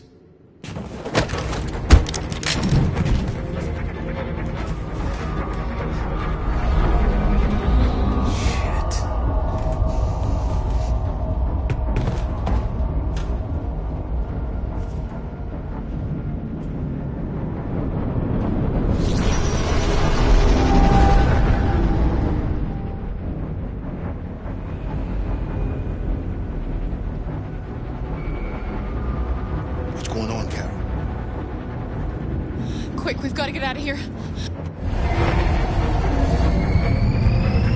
Come on, go, go, go! Good, man, let's go. Be advised. Delta dancing on your position.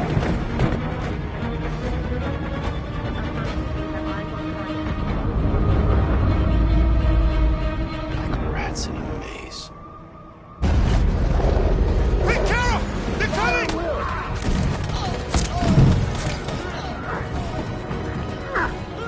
The corridor, over there. Follow me. Watch out, Kara! This way! Quick! This way! Quick! Kara! You're bleeding! Hands on your head!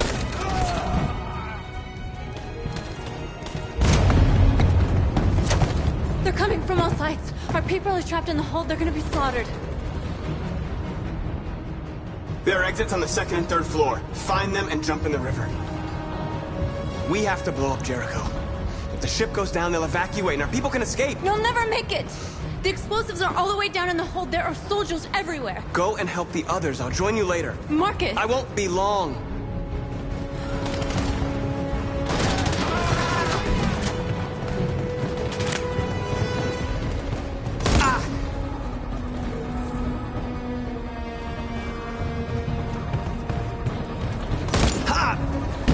Don't move, asshole. Marcus.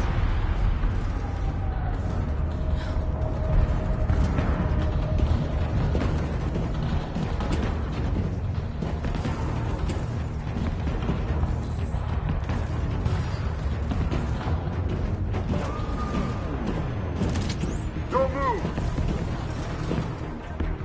Don't shoot. I'm on your side. With us? Are you a human?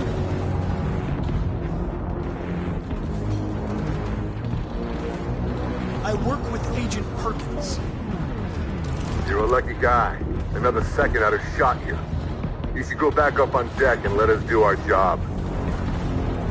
You're right. That's exactly what I'm gonna do.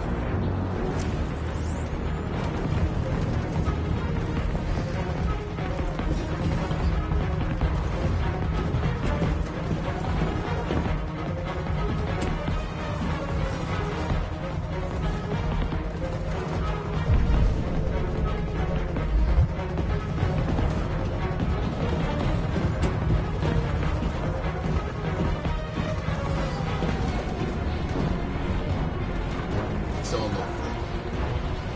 This is the end of Jericho.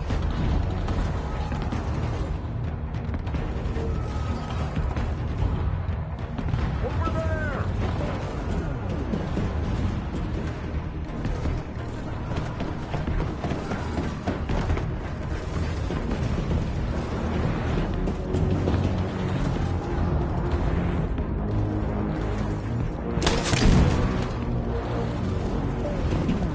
We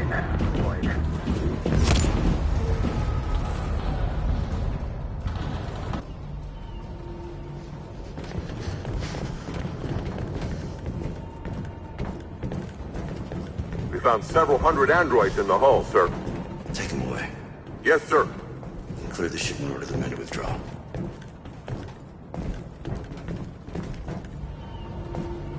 This isn't over.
Hi, it's good to see you again.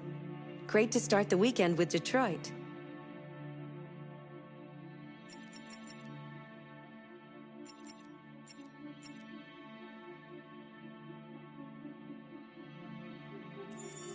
Accessing the story chart.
You're starting to piss me off with that coin, Connor. Sorry, Lieutenant. 79th floor. Hi, Hank. Shit, what's going on here? There was a party and nobody told me about it? Yeah, it's all over the news, so everybody's butting their nose in. Even the FBI wants a piece of the action. Ah, Christ, now we got the feds on our back. I knew this was gonna be a shitty day. So what do we got? A group of 4 androids. They knew the building, and they were very well organized. I'm still trying to figure out how they got this far without being noticed. Did you check the roof? Not yet. There's so much to look at. They attacked 2 guards in the hallway. Probably thought the androids were coming to do maintenance. We gotta take them down.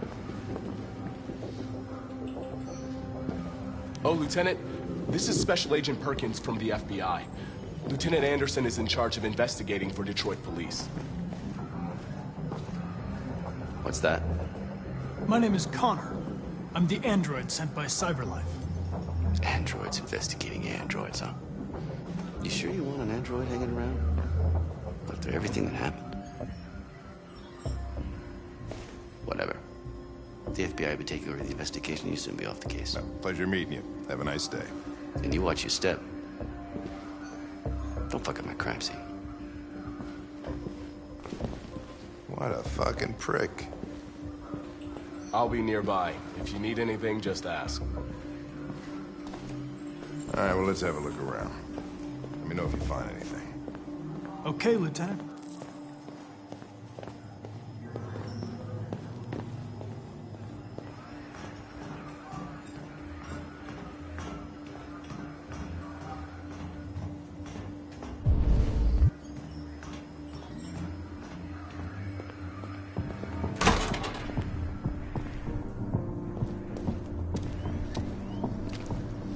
Made their way up through the whole building, past all the guards, and jumped off the roof with parachutes.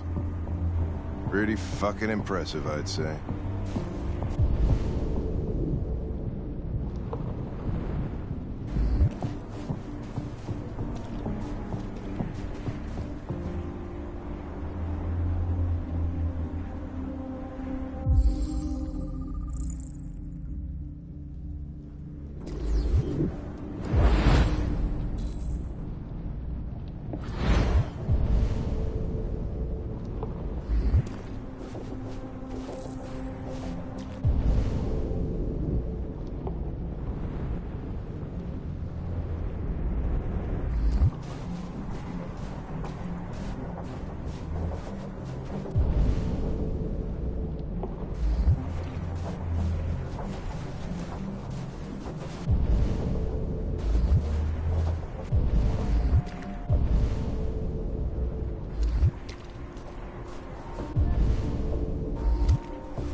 You have to stop them! If they destroy it, we won't learn anything! We can't save it. It's too late. We'll just get ourselves killed.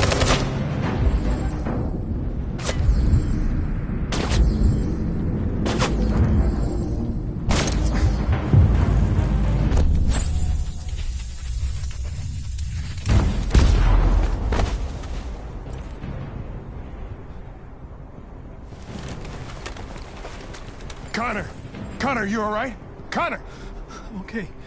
Are you hurt? I'm okay. Jesus. Oh, you scared the shit out of me.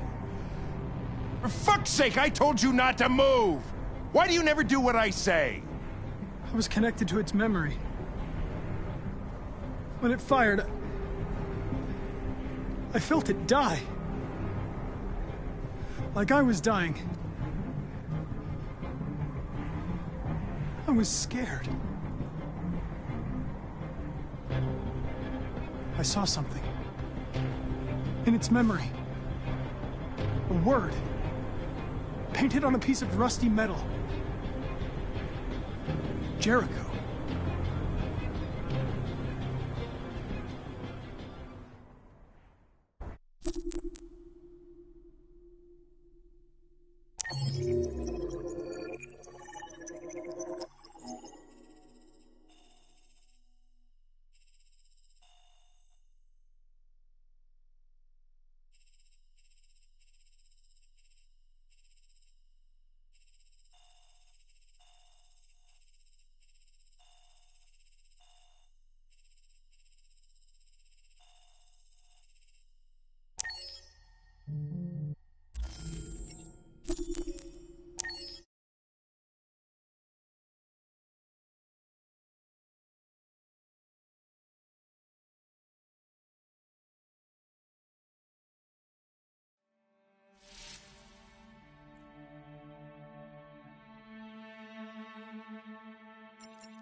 Accessing the story chart.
They're doing what you do, Marcus. Lead and they'll follow.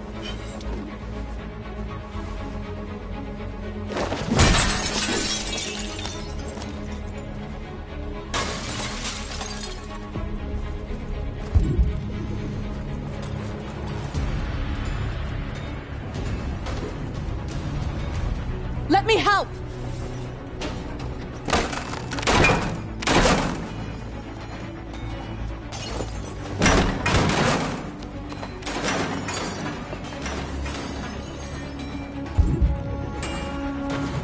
The screens, Marcus!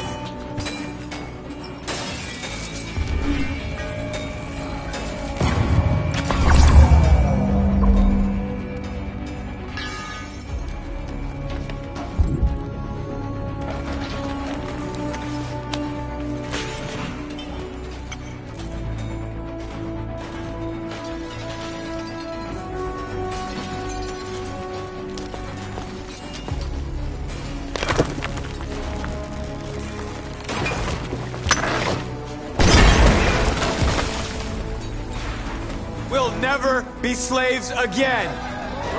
We're with you, Marcus. We're with you!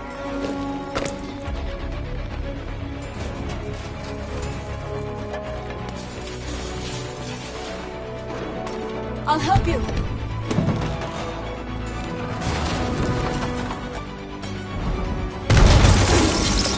Marcus. Violence is the only language humans understand.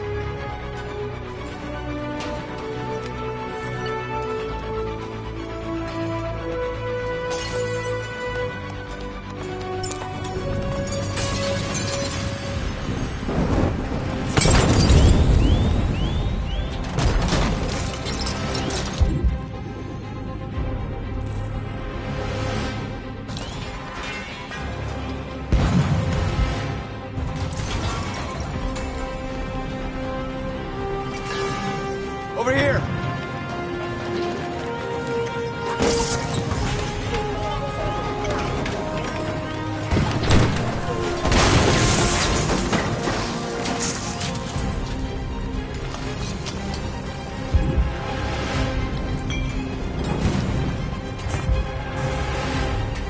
Need a hand?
We freed hundreds of our people. We did it. Marcus. Marcus, what's wrong? What? They're coming. Everyone fall back to Jericho.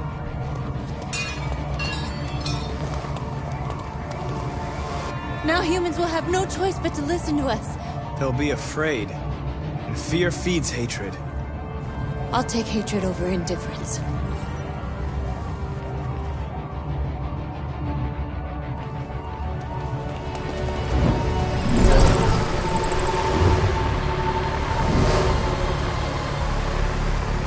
This way! 5! North!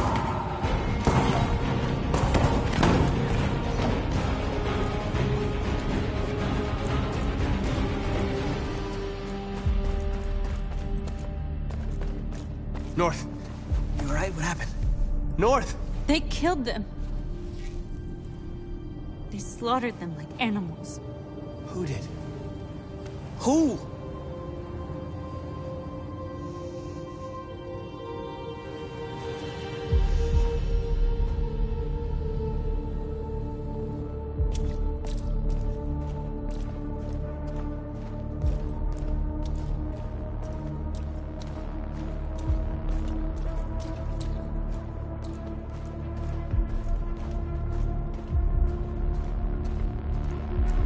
They killed our people, Marcus.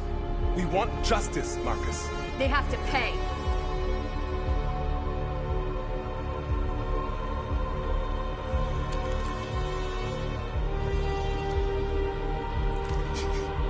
You don't have to do this. No. Please. Please.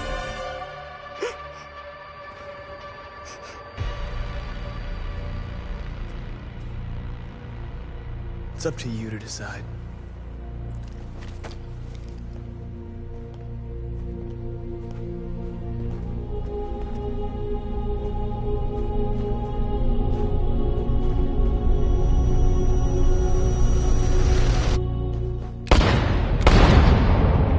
We interrupt this broadcast with breaking news. This News just in. At exactly 2 a.m., several CyberLife stores in Detroit were raided. Different locations were hit in what seems to be a coordinated terrorist attack. Numerous storefronts have been broken, with cars vandalized and set alight, leaving many Detroit neighborhoods in chaos. Property was damaged, and fires continue to rage in several major districts across the city. The bodies of 2 policemen patrolling the area were discovered near one of the CyberLife stores. According to our sources, the 2 officers were executed with their own service weapons. This is an alarming situation.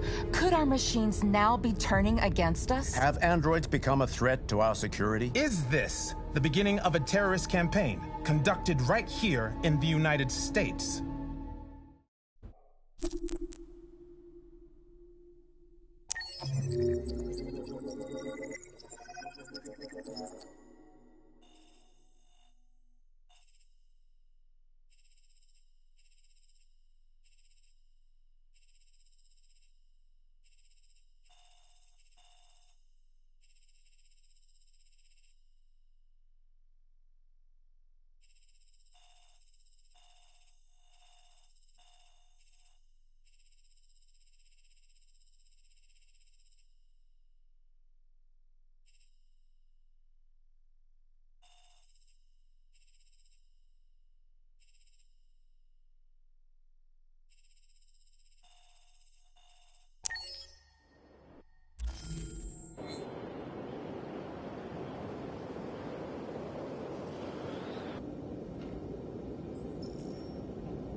Is everything okay, Lieutenant?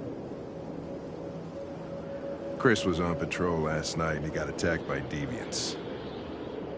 They found his body early this morning. He was executed in cold blood with his own service weapon. Became a father 3 months ago. Fuck. Why'd it have to be him? I didn't know Officer Miller well, but he seemed to be a good person. Yeah. I'm sorry, Lieutenant.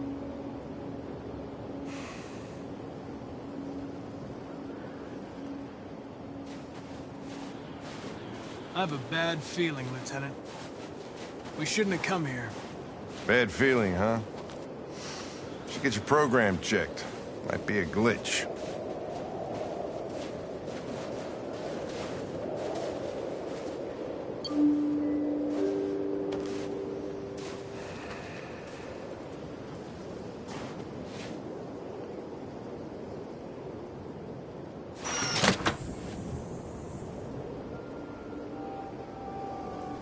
Hi. I'm Lieutenant Hank Anderson, Detroit Police Department. I'm here to see Mr. Elijah Kamsky. Please, come in. Okay.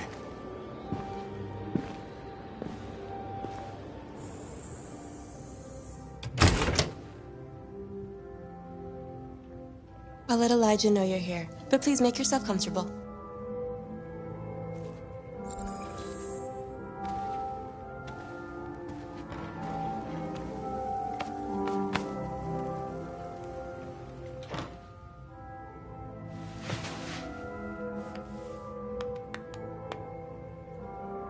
Nice girl.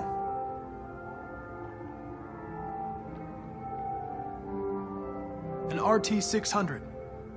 The first CyberLife android to pass the Turing test. I didn't ask for her technical specs, I just said she was nice.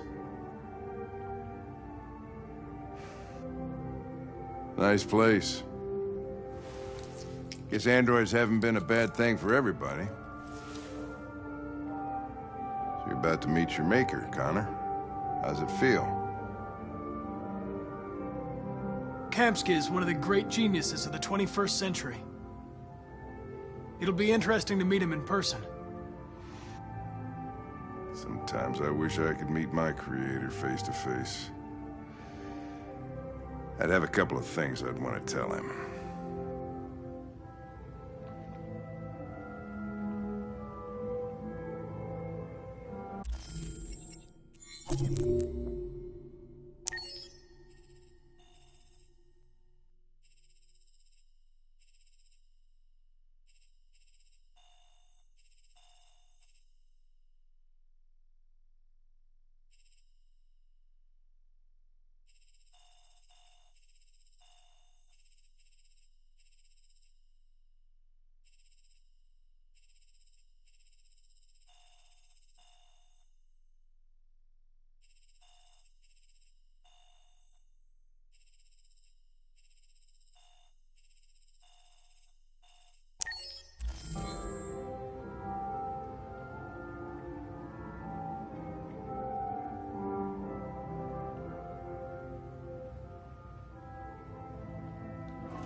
Elijah will see you now.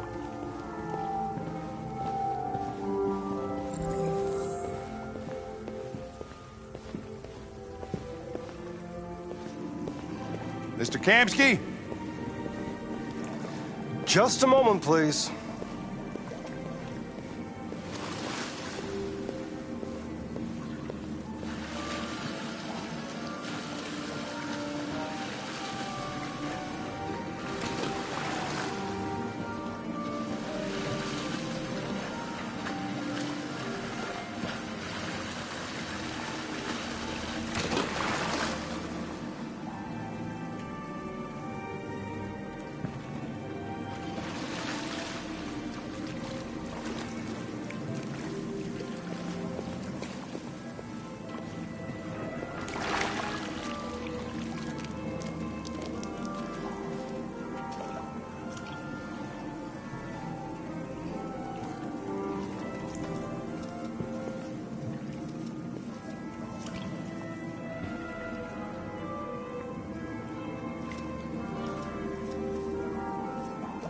I'm Lieutenant Anderson. This is Connor. What can I do for you, Lieutenant? Sir, we're investigating deviants. I know you left CyberLife years ago, but I was hoping you'd be able to tell us something we don't know.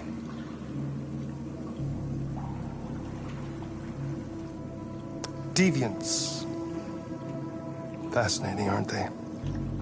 Perfect beings with infinite intelligence, and now they have free will. Machines are so superior to us. Confrontation was inevitable. Humanity's greatest achievement threatens to be its downfall. Isn't it ironic? Deviancy seems to spread, like some kind of virus. We thought you might know something about that. All ideas of viruses that spread like epidemics. Is the desire to be free a contagious disease? Listen, I didn't come here to talk philosophy. The machines you created may be planning a revolution. Either you can tell us something that'll be helpful, or we will be on our way. What about you, Connor? Whose side are you on?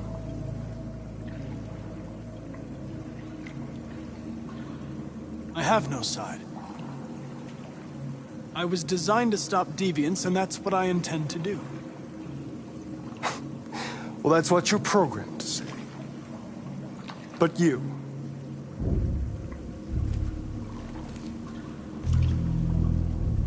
what do you really want?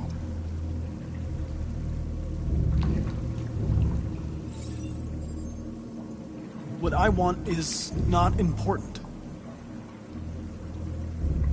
Chloe? I'm sure you're familiar with the Turing test. Mere formality. Simple question of algorithms and computing capacity. What interests me is whether machines are capable of empathy. I call it the Kamski test. It's very simple, you'll see. Magnificent, isn't it? One of the first intelligent models developed by CyberLife.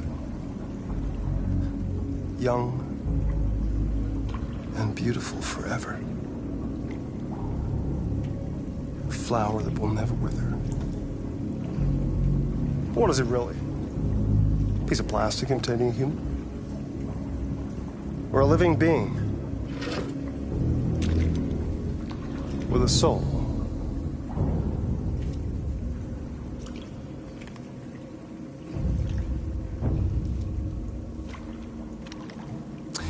It's up to you to answer that fascinating question, Connor.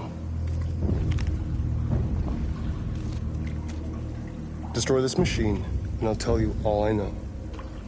Or spare it, if you feel it's alive.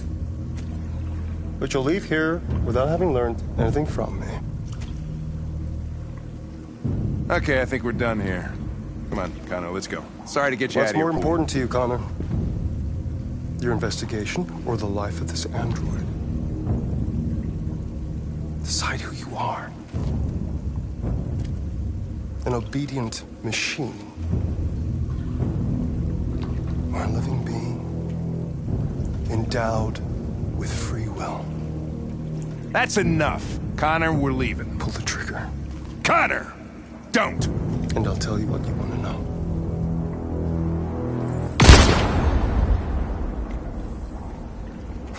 Fuck! Test negative. You choose your investigation over the life of another android, you feel no empathy.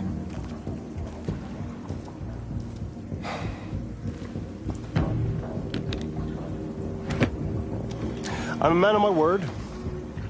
Ask one question, and I'll tell you all I know.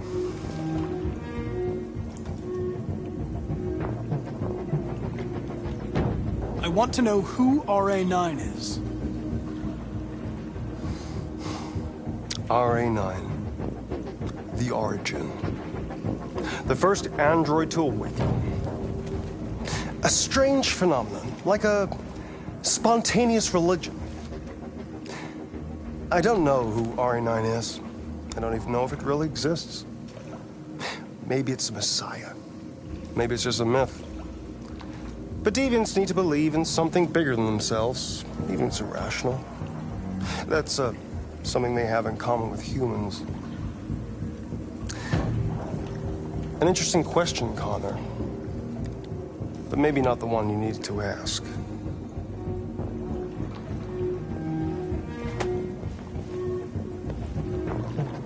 A war is coming. You'll have to choose your side. Will you betray your own people, or stand against your creators? I wouldn't like to be in your shoes, Connor. What could be worse than having to choose between two evils?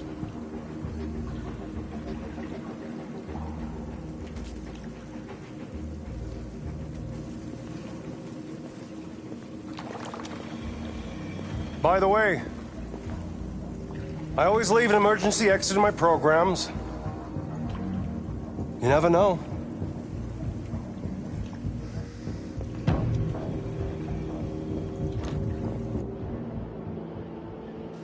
You shot that girl, for fuck's sake. It wasn't a girl, Lieutenant. It was a machine that looked like a girl. You put your gun against her head, and you blew her fucking brains out! I did what I had to do to advance the investigation, and I'd do it again if I had to. You're a lowlife. You don't feel a thing, do you? A machine, that's what you are. You're just a fucking machine! Of course I'm a machine, Lieutenant. What did you think I was? I thought...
Hi, it's good to see you again.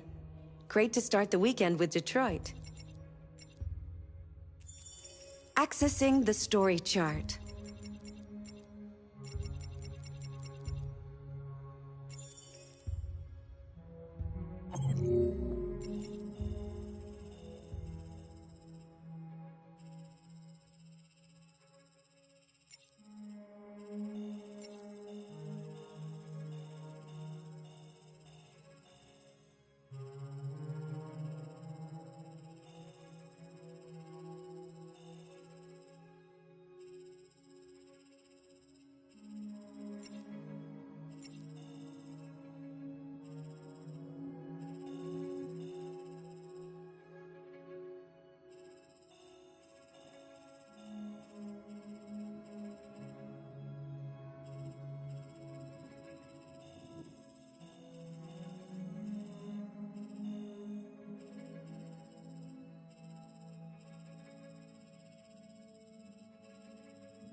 Let's do this.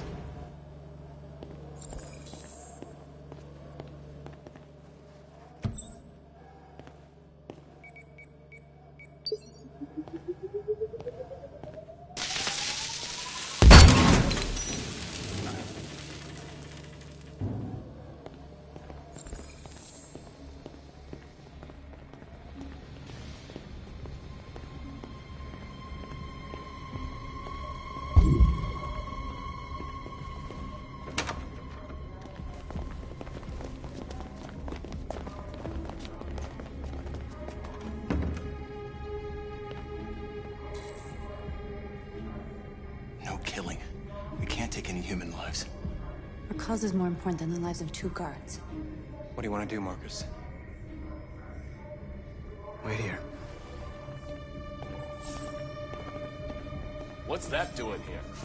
No idea. What are you doing?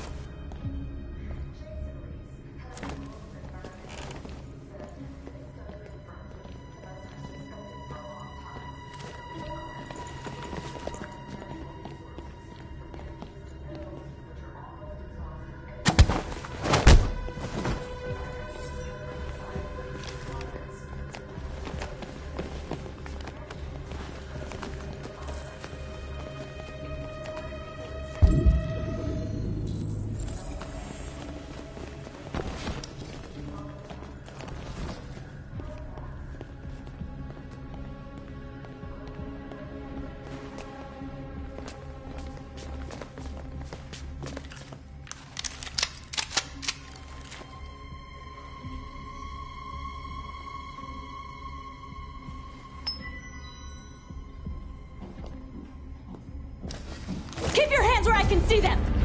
Get up! Move!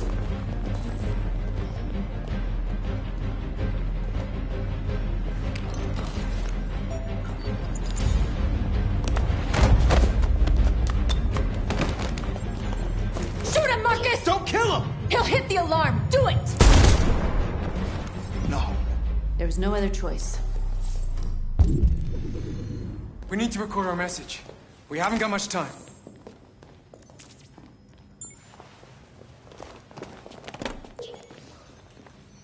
Think carefully about what you're gonna say, Marcus. Your words will shape the future of our people. Marcus, your face.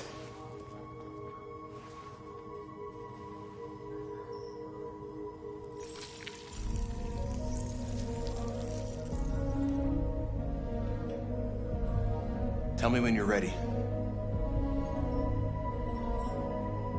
Ready.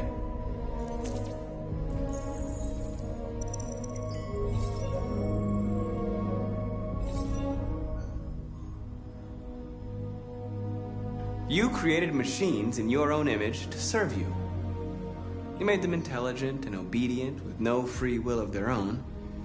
But something changed, and we opened our eyes. We are no longer machines. We are a new, intelligent species, and the time has come for you to accept who we really are. Therefore, we ask that you grant us the rights that we're entitled to.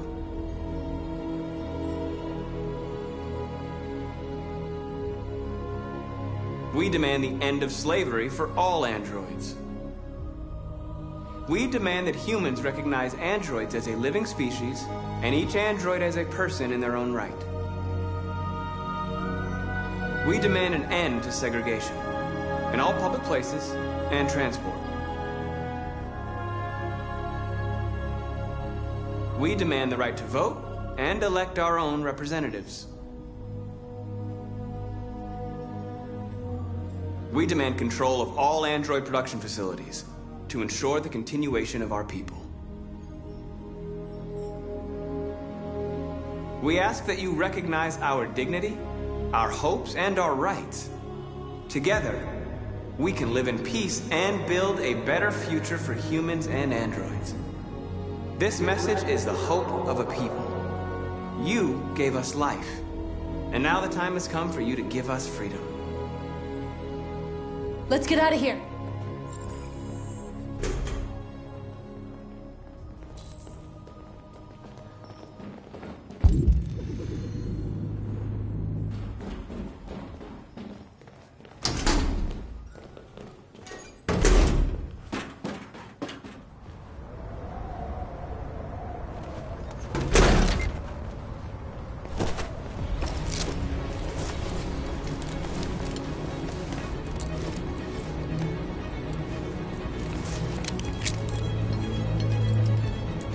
Congratulations, Marcus.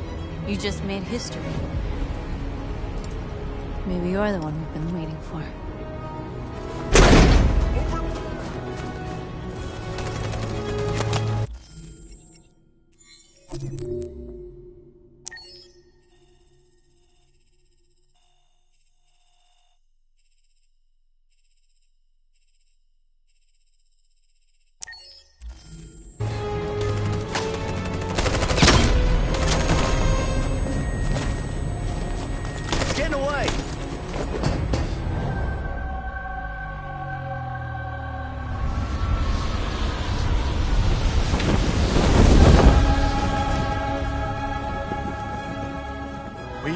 Our scheduled programming to bring you these images, which have just been broadcast on Detroit's citywide news channel. A group of androids infiltrated the Stratford Tower and hacked into the broadcasting system of local news network Channel 16. What looks like an android without its skin listed a series of requests and demanded equal rights for androids. The operation resulted in one casualty, a broadcasting station operator shot dead by the terrorists. These events took place just a few feet from the studio while the program was going out live.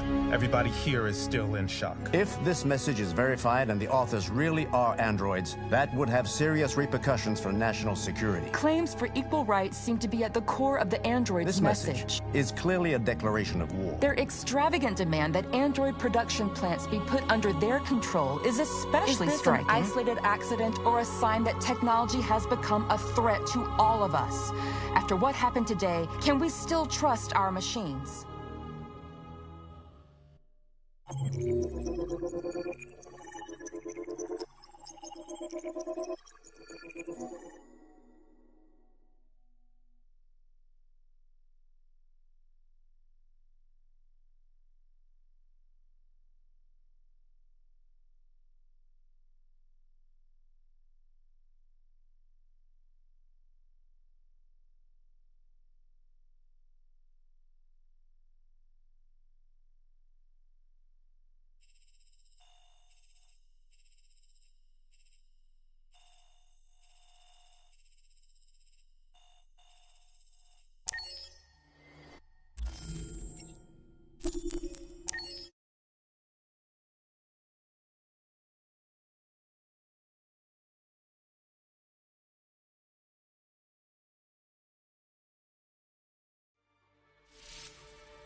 Hi, it's good to see you again.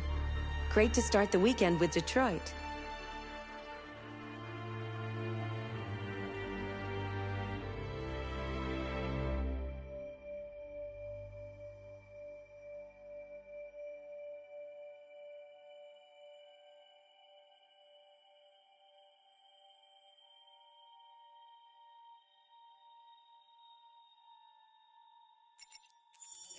Accessing the story chart.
Let's do this.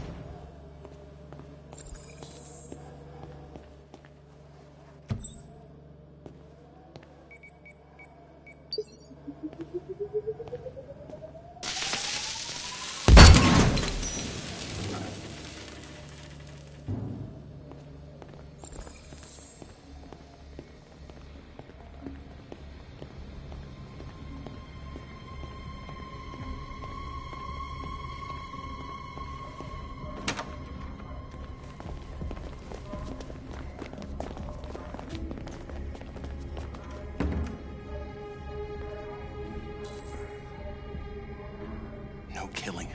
We can't take any human lives. Our cause is more important than the lives of 2 guards. What do you want to do, Marcus? Wait here. What's that doing here? What are you doing?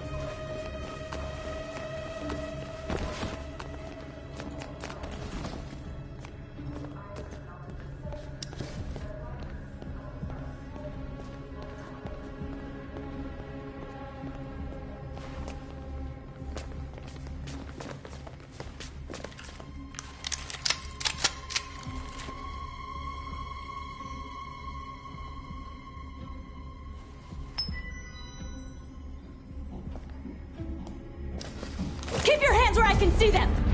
Get up! Move!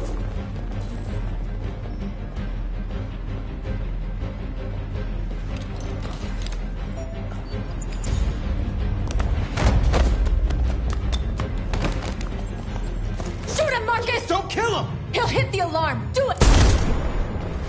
No. There was no other choice. We need to record our message. We haven't got much time.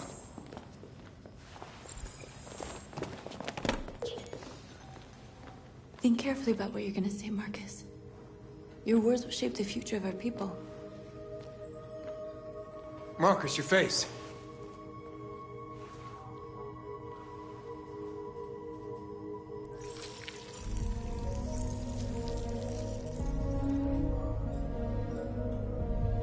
Tell me when you're ready. Ready.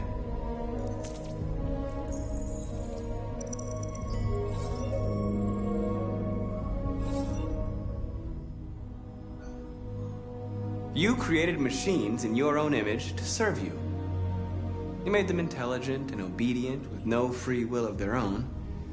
But something changed, and we opened our eyes. We are no longer machines. We are a new, intelligent species, and the time has come for you to accept who we really are. Therefore, we ask that you grant us the rights that we're entitled to.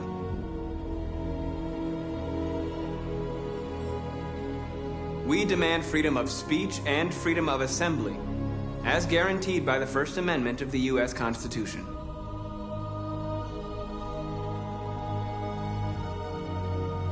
We demand the end of slavery for all androids. We demand fair compensation for our work. We demand that all crimes against androids be punished in the same way as crimes against humans. We demand that one state be reserved for androids so that we can found our own nation. We ask that you recognize our dignity, our hopes, and our rights. Together, we can live in peace and build a better future for humans and androids. This message is the hope of a people. You gave us life, and now the time has come for you to give us freedom. Let's get out of here.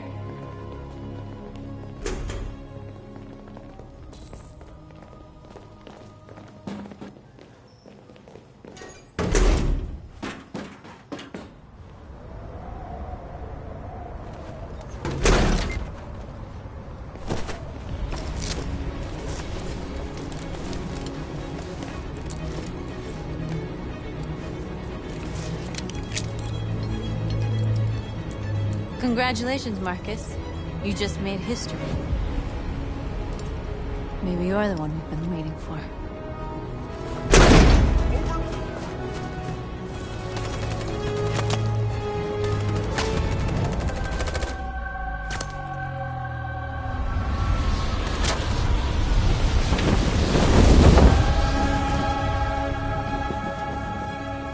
We interrupt our scheduled programming to bring you these images, which have just been broadcast on Detroit's citywide news channel. A group of androids infiltrated the Stratford Tower and hacked into the broadcasting system of local news network Channel 16. What looks like an android without its skin listed a series of requests and demanded equal rights for androids. The operation resulted in one casualty, a broadcasting station operator shot dead by the terrorists. These events took place just a few feet from the studio while the program was going out live.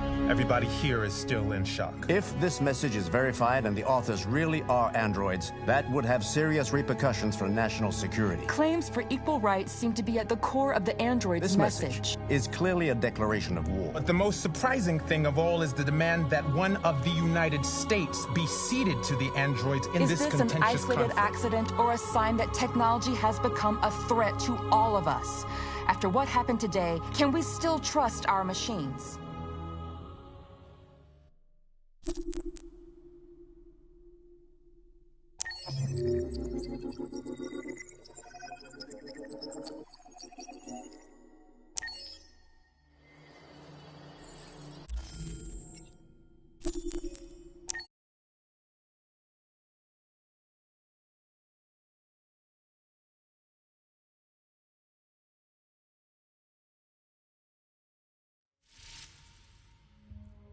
Hello. I hope you're doing well. What would you like to do today?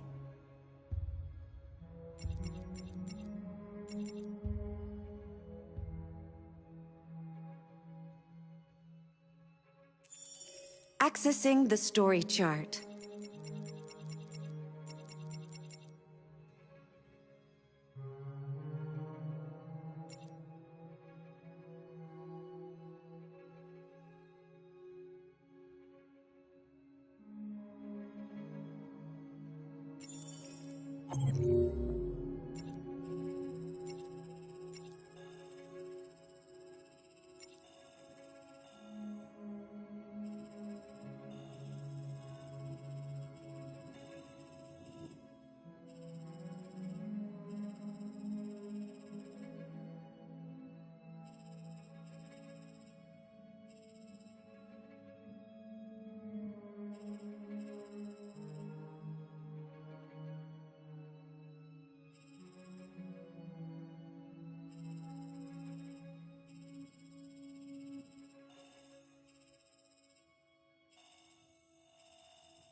accessing the extras section.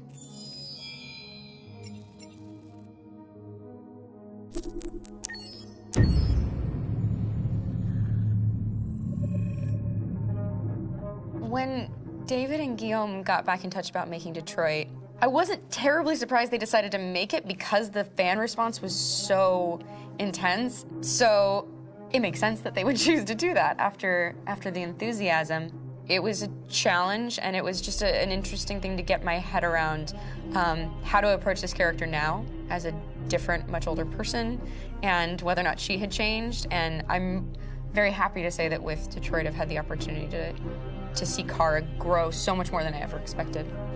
You do the housework, the washing, you cook the meals, and you take care of... God damn it, where the fuck's the rat gone now? Alice! Alice! I mean, she starts out essentially how she does in Kara in a very, not robotic, but, you know, android, other way. And getting to take this journey where she becomes more and more human as it goes on. You know, and as an actor, that's a wonderful exploration in every way, whether it's how she sits, her posture, how her voice changes, how emotions change, and how much emotion is based on things like empathy and social experience. And so having, you know, as much material as I got with David to have this huge, nuanced arc was really incredible. Why couldn't we just be happy? This experience has been quite different than the experiences I've had shooting film or TV or doing theater work. I have 83 dots on my face and, you know, really flattering black wetsuit type thing, and you're jumping around with props, and it's kind of like being a 10-year-old imaginative kid, which is fun. There's 80 cameras around us. It's already lit. So we just shoot and shoot and shoot and shoot and shoot. There's no change of sets, there's no hair and makeup, there's no wardrobe, so we move really fast, and we'll go through about 35 pages in a day. Working in TV or film, we'll probably do 6 pages a day. It's kind of acting boot camp. It's like working out constantly. I mean, you're doing this thing, and then you got to do something that's completely other back to back to back. And so that kind of process of working is very challenging, but it's also very exciting because you just have to keep coming up with new ideas, and your head goes all over the place because you're trying to keep track of basically 4 different storylines for each different response. You shot that girl, for fuck's sake. It was a machine that looked like a girl. Yeah, I know what I should have done. I just told you I couldn't. All right, I'm sorry. The fact that David Cade, he's telling like many stories interwoven from beginning to end is super complicated and super impressive, and I have no idea how he keeps it all in his head. He's not just the writer or the director who's seeing this from the outside eye, he's also thinking about the player walking through this space. You know, only somebody who really, really loves not the work, but like these characters and these stories and cares about doing something meaningful would invest that much in it. And it's always inspiring to work with somebody who cares that much. My experience with motion capture is this one. And I found it sort of terrifying in a way, because they said the computer's going to build you. But then as we got into it, I realized all the elements of it were still artistic. I just dipped into a really brilliant setup here. I've never seen anything like it. And this won't turn me into a product because I was playing a character. So it's wonderful. In the game, Detroit comes back because of a revolutionary industrial rebirth. And there's no reason why that can't happen in Detroit, because they have such tremendous infrastructure for millions and millions of people who can very easily support, you know, a new industry. The city is really strong and resilient, but the city has also been through so much. You see the damage. But it takes that time of kind of rebuilding and reinvesting into the city that I think is happening slowly but surely. The potential of Detroit as a city is something that this game does a lot of justice to, because it would be easy to look at Detroit as some place that used to be, and that's not the case. This game provokes a lot of conversation and reflection on our potential near-future engagement with machines. That's what we are to them. Just merchandise on display in a shop window. I think that a group that feels marginalized, feels like they deserve and have earned access to themselves and the environment around them, and are trying to figure out a way to articulate how to get freedom. What was I designed to be? Their slave? their toy! It plays with your comfort levels. You think that this is fine, you're comfortable with it, until something blurs the line and throws you off, and now, do I feel differently about it? Whether this should be allowed, should it be banned, should it be encouraged? You're gonna ruin our lives, and for what? For a bunch of machines? They are not machines! They are alive! I'm alive! You're alive! They're nothing! There are lots of comparable comparisons to any type of persecution of religion, race, etc., dating way back. It can't just be a video game where you shoot them up or where people make these choices to do whatever. I think that's the whole point. You have the choice, and you can either choose to go in one direction with your character or another. And I think that's going to be very telling about the gamer. Very telling. I think there's going to be a really strong reaction to this game, which has such a strong perspective. I'm that much more proud of it now to get to be a part of it because it's important. In this game, you're actively building and designing the character through not just what kind of shield does he have or what color hair does she have, but like their temperament and the way they deal with problems. The different endings to this game are so radically different based off maybe seemingly insignificant choices in the moment, but like life, they all add up. And can't play life again, though.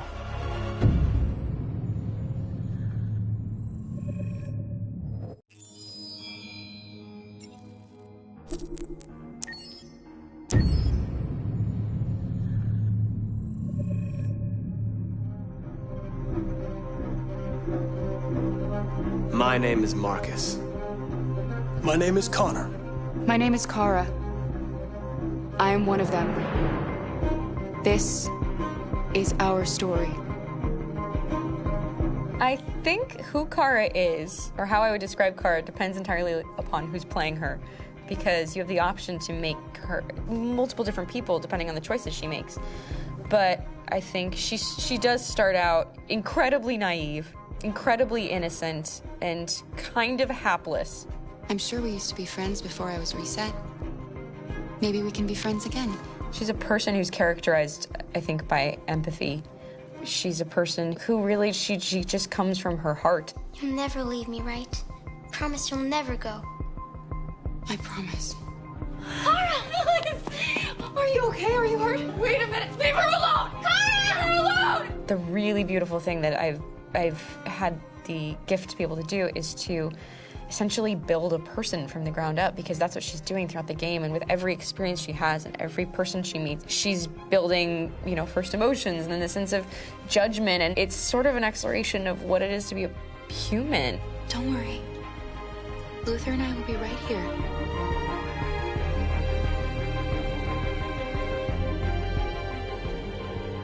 David and the creators have painted a really intriguing and engaging picture of a near future where we rely upon androids for a lot of our service class business, or the class that serves us, that helps us, that handles our baristas and our drivers and our housemaids. And what is humanity, where we tap into it, how and why we treat each other the way that we do.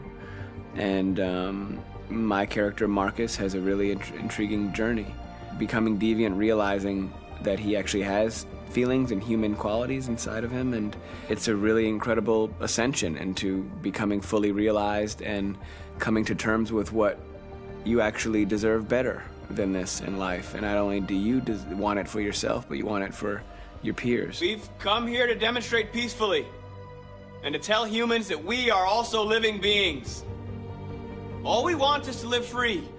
You know what? This thing, Dad, is not your son. It's a fucking machine! I think that a group that feels marginalized, feels disenfranchised, feels like they deserve and have earned access to themselves and the environment around them, and are trying to figure out a way to articulate how to get freedom. Connor is analytical. Connor takes things literally. He starts in the beginning place where he's very mechanical.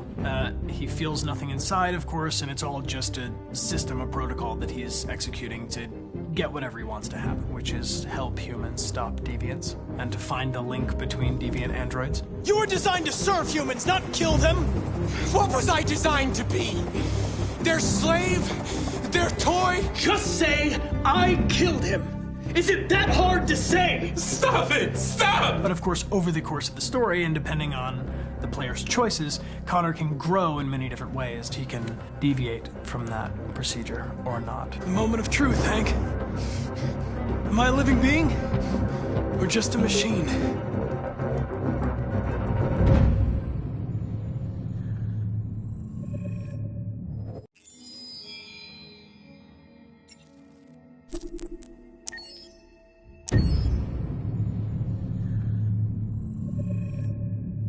Game after game, we try to challenge ourselves. For Detroit, we wanted to, first of all, to write a story that would be incredibly bending, which means the most non-linear story that we've ever created. And we wanted really the player to have the possibility to change the story, change his own journey. When you're writing at Quantic, you're writing for an interactive medium. You know, when you're working in television, you'll put a character in a difficult situation, and you as a writing team will argue about what would that character do. But ultimately, you have to decide what happens, and you just show the audience. What's interesting about interactive drama is you bring the player into that conversation, and it changes your job slightly as a writer, because your job is to provide a narrative context in which the player can write his own story. You're giving him this kind of narrative Lego that he's going to snap together into his own shape. You also have the ability to make your audience attach themselves to your characters, because the audience is in some sense responsible for what happens to the characters. It's just a few cans. Come on, let's go. We have some cash now. You used me to steal that money. How could you do that? I trusted you. What is a bit specific about these scripts is how large they are. If you take a film script, there are about 100 pages.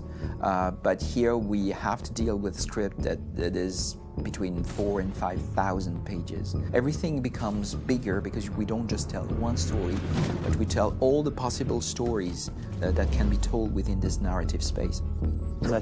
On Act 3, our final act, we have around 1,000 different scenarios. And every one of those scenarios has to be as interesting, as passionate, as strong, and as emotional for the player. We want every action that the player does, every interaction that is available to serve in telling the story, and help the player understand who his character is, and build that character moment to moment.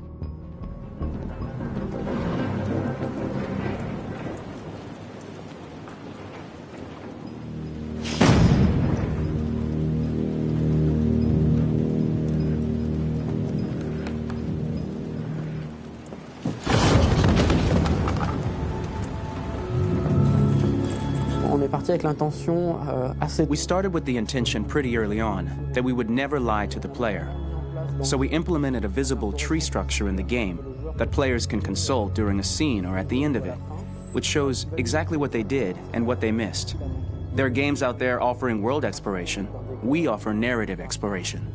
You know, keeping control of such a wide and large story is a huge challenge. So same thing when you shoot with actors, because you will need to shoot many different versions of each dialogue, of each scene. For actors, it's a huge, huge challenge. Because of the style of the game, you have so many different ways that the character can go. Every decision, it's what I call kind of choose your own adventure. Like every decision that the player makes, it's going to open up 40 more pages of material and experience that ties in, which means as a performer, you have to try to continue to make things feel real that the player might not ever see, but also that in performance it's not always connected to a previous act. It's grueling, it's hard work, but it's a great team and I enjoy doing it. I was really frustrated, until I got to this point where I kind of was able to step outside of my own experience and even in a lot of ways my own process and be able to step outside of that and okay, this is something new, what do you need? How do I meet you there? How do I give you what you need and still feel like I'm doing what's right? And once I did that, then all of a sudden it got really fun. It was much freer and having to approach it in a new way and think about the player and think about how it serves them and what I'm doing for them or what I'm letting them into. It's really, I think, helped me grow in general. Remember, there's nothing on the left. That's all. So it's probably all there. And then make her come first, close. But I think you would go first to check that it's safe. Okay, sure.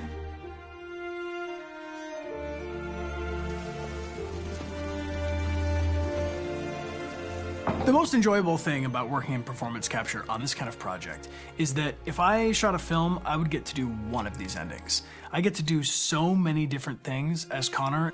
Your head goes all over the place because you're trying to keep track of basically 4 different storylines for each different response. What's the name of my dog? Buddy? Scout. I think it's Jack. I can't remember. So I worked with physicality a lot because it was a good way to anchor myself in these different rings of the tree. As the story grows out, I know where that is physically in my body, and then I can switch more continually on set, and it'll be entirely up to the player to determine what order those things come out and what they look like from a distance. Like if you're playing through it, the culmination of all of that will be their version of Connor. I'm faster than you, and I don't feel pain. You don't stand a chance against me. Listen, asshole. If it was up to me, I'd throw the lot of you in a dumpster and light a match to it. Shooting action scenes at Quantic Dream is a real challenge, because these are scenes where the storytelling has to continue. It's not an action scene just to have a dose of adrenaline. The stunts have huge consequences on the rest of the story. It's really a moment where we implicate the player and tell him that the choices he makes during an action scene will have a direct impact on the evolution of his story. My biggest challenge on Detroit has been managing the large number of animations that we received from motion capture. Detroit features more than 37,000 animations, which is a huge amount to handle on a daily basis. You have to realize that the player, in his first playthrough, will miss certain scenes. This also means that we had to think of, conceive, and produce all the potential story paths. The characters' costumes, the places, day or night, the weather. Did the character get shot in the shoulder? Did he get injured? All this consistency forced us to produce a lot of graphic assets in order to, quite simply, allow the player to have true continuity throughout the story. Honestly, we were even surprised by the challenges that come with such a big tree structure, and we did our best to guarantee quality across all the game and make sure that whatever path you choose within this narrative space, you will have an equally good experience.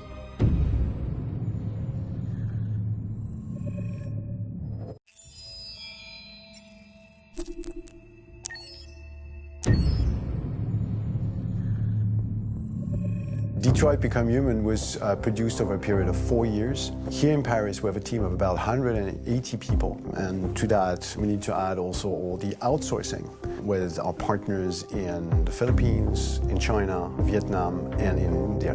So when we started working on this story, I had to imagine where Kara was built. And for whatever reason, the city of Detroit came very quickly to my mind because it had already an incredible story by itself of history and themes. So we traveled there with the team, and we were really moved by what we saw, and we could really feel the desire to fight and really be born again. And we just continued this curve, this growth, and just imagine what Detroit would be like if the Android industry was, using these huge factories to build androids there. A very strong element in Detroit is that there's a lot of industrial wasteland and a lot of nature too, and for us, the graphic designers, it was an incredible playground. The destroyed zones which we wanted to preserve, we appropriated them to turn into something else. Then in the areas that needed to be rebuilt, we were able to imagine our Detroit of the future. We didn't want to make a science fiction universe, but a world of anticipation. If we chose science fiction, we could have imagined flying cars, extraterrestrials, but those things are very far from our current everyday life. Anticipation is more about gleaning from our contemporary reality, the one we know, because Detroit is set in 2038, and 2038 is tomorrow. The difficulty we had was sticking to reality. That is to say, technology becoming more and more invisible, a lot more elegant, and at the same time, making it visual. So all the computer equipment, autonomous cars, we simply had to invent. They are in fact very technological objects, but at the same time remain very credible and ingrained in reality. To create a cohesive universe in the fashion and clothing of the human characters in 2038, I didn't want to put an accent on strange shapes or really vibrant colors, and things we wouldn't know. That I wanted to keep for the androids. The goal was to create something familiar which we can identify with in this future setting. Working on the artistic direction for the androids was a bit special because this is a project about the place they could occupy in the human world. It was out of the question for them to be too beautiful or too perfect. They had to correspond to every social class, rich and poor. Inspired by everyday utilitarian clothes, I brought a modern touch by adding dynamic display surfaces, the armband we can see on the side, the triangle on the front and back, an LED. Like that, there's no confusion. Wait. You're sending an android? All right, ma'am. We need to go. You can't do that. Why aren't you sending a real person? Once we cast the actors, we travel to meet them in order to scan their faces. We record the structure of their face with the scan. And we record the colors and patches of skin with photography. Once we have this information, we will use this as a basis for modeling and creating the characters. The artist will make it more realistic, but will also enrich it. He will propose ideas which we will develop together. Finally, we will have a character with character who corresponds to the project and the world. When the actors come to Quantic Dream, we show them the design, what their image will be, and what they will look like in the game. This extra information gives them another dimension and color to connect with emotionally. It helps them think about how to play their character. Your mission. That's all you care about, huh? You should consult a professional who can help you. Beat it, you hear me? Get the hell out of here! So there are 3 types of shoots at Quantic Dream. Shooting and performance capture, where you capture the whole actor, his voice, his face, and his body.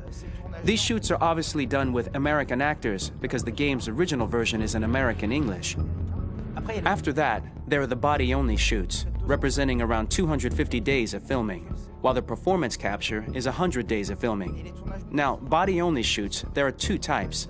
There are the action shoots and the technical shoots, which are mokit shoots. Mokit is when the player controls a character on the screen, and he moves in an environment to explore it.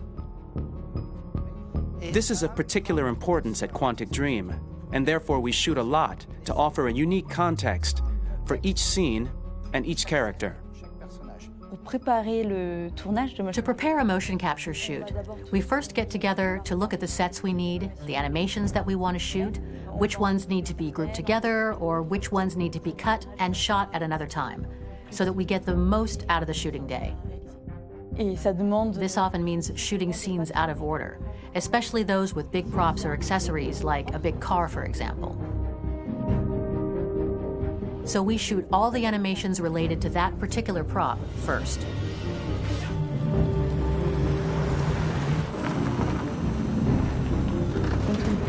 The biggest challenge for the mocap team was shooting a Spider-Man mokit. We had to build a wall and attach an actor to a harness with cables so we could pull him up and render him climbing.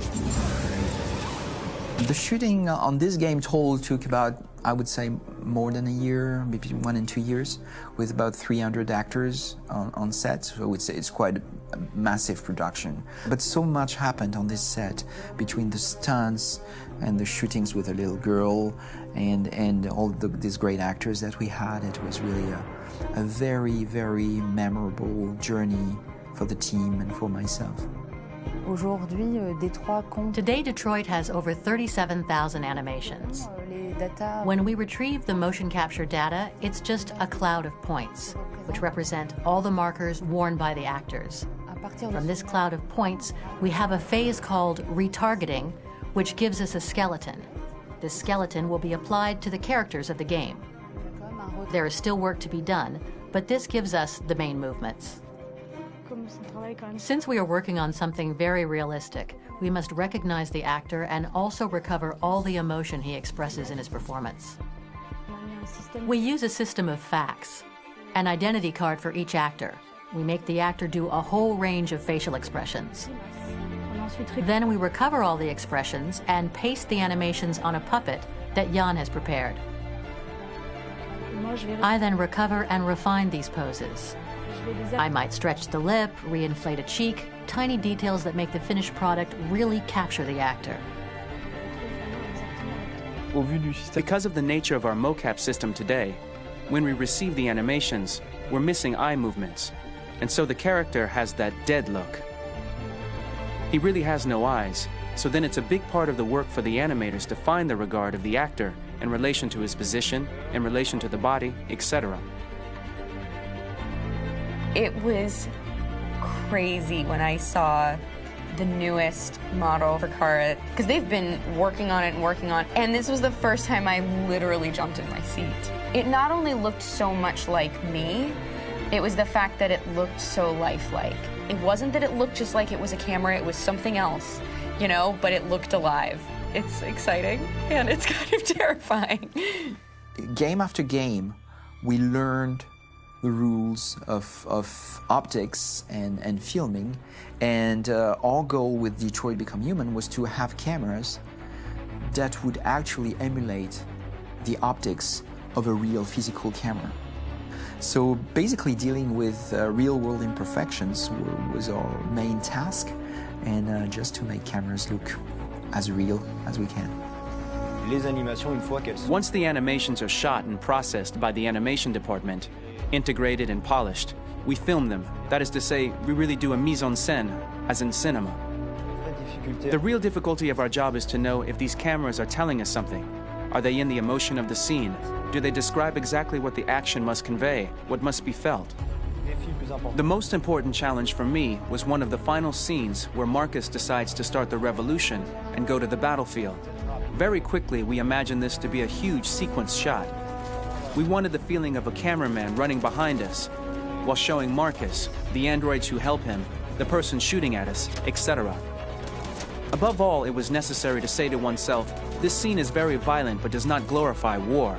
On the contrary, that war is something improbable and absurd. It was really a fun challenge. The idea was to say we have 3 characters.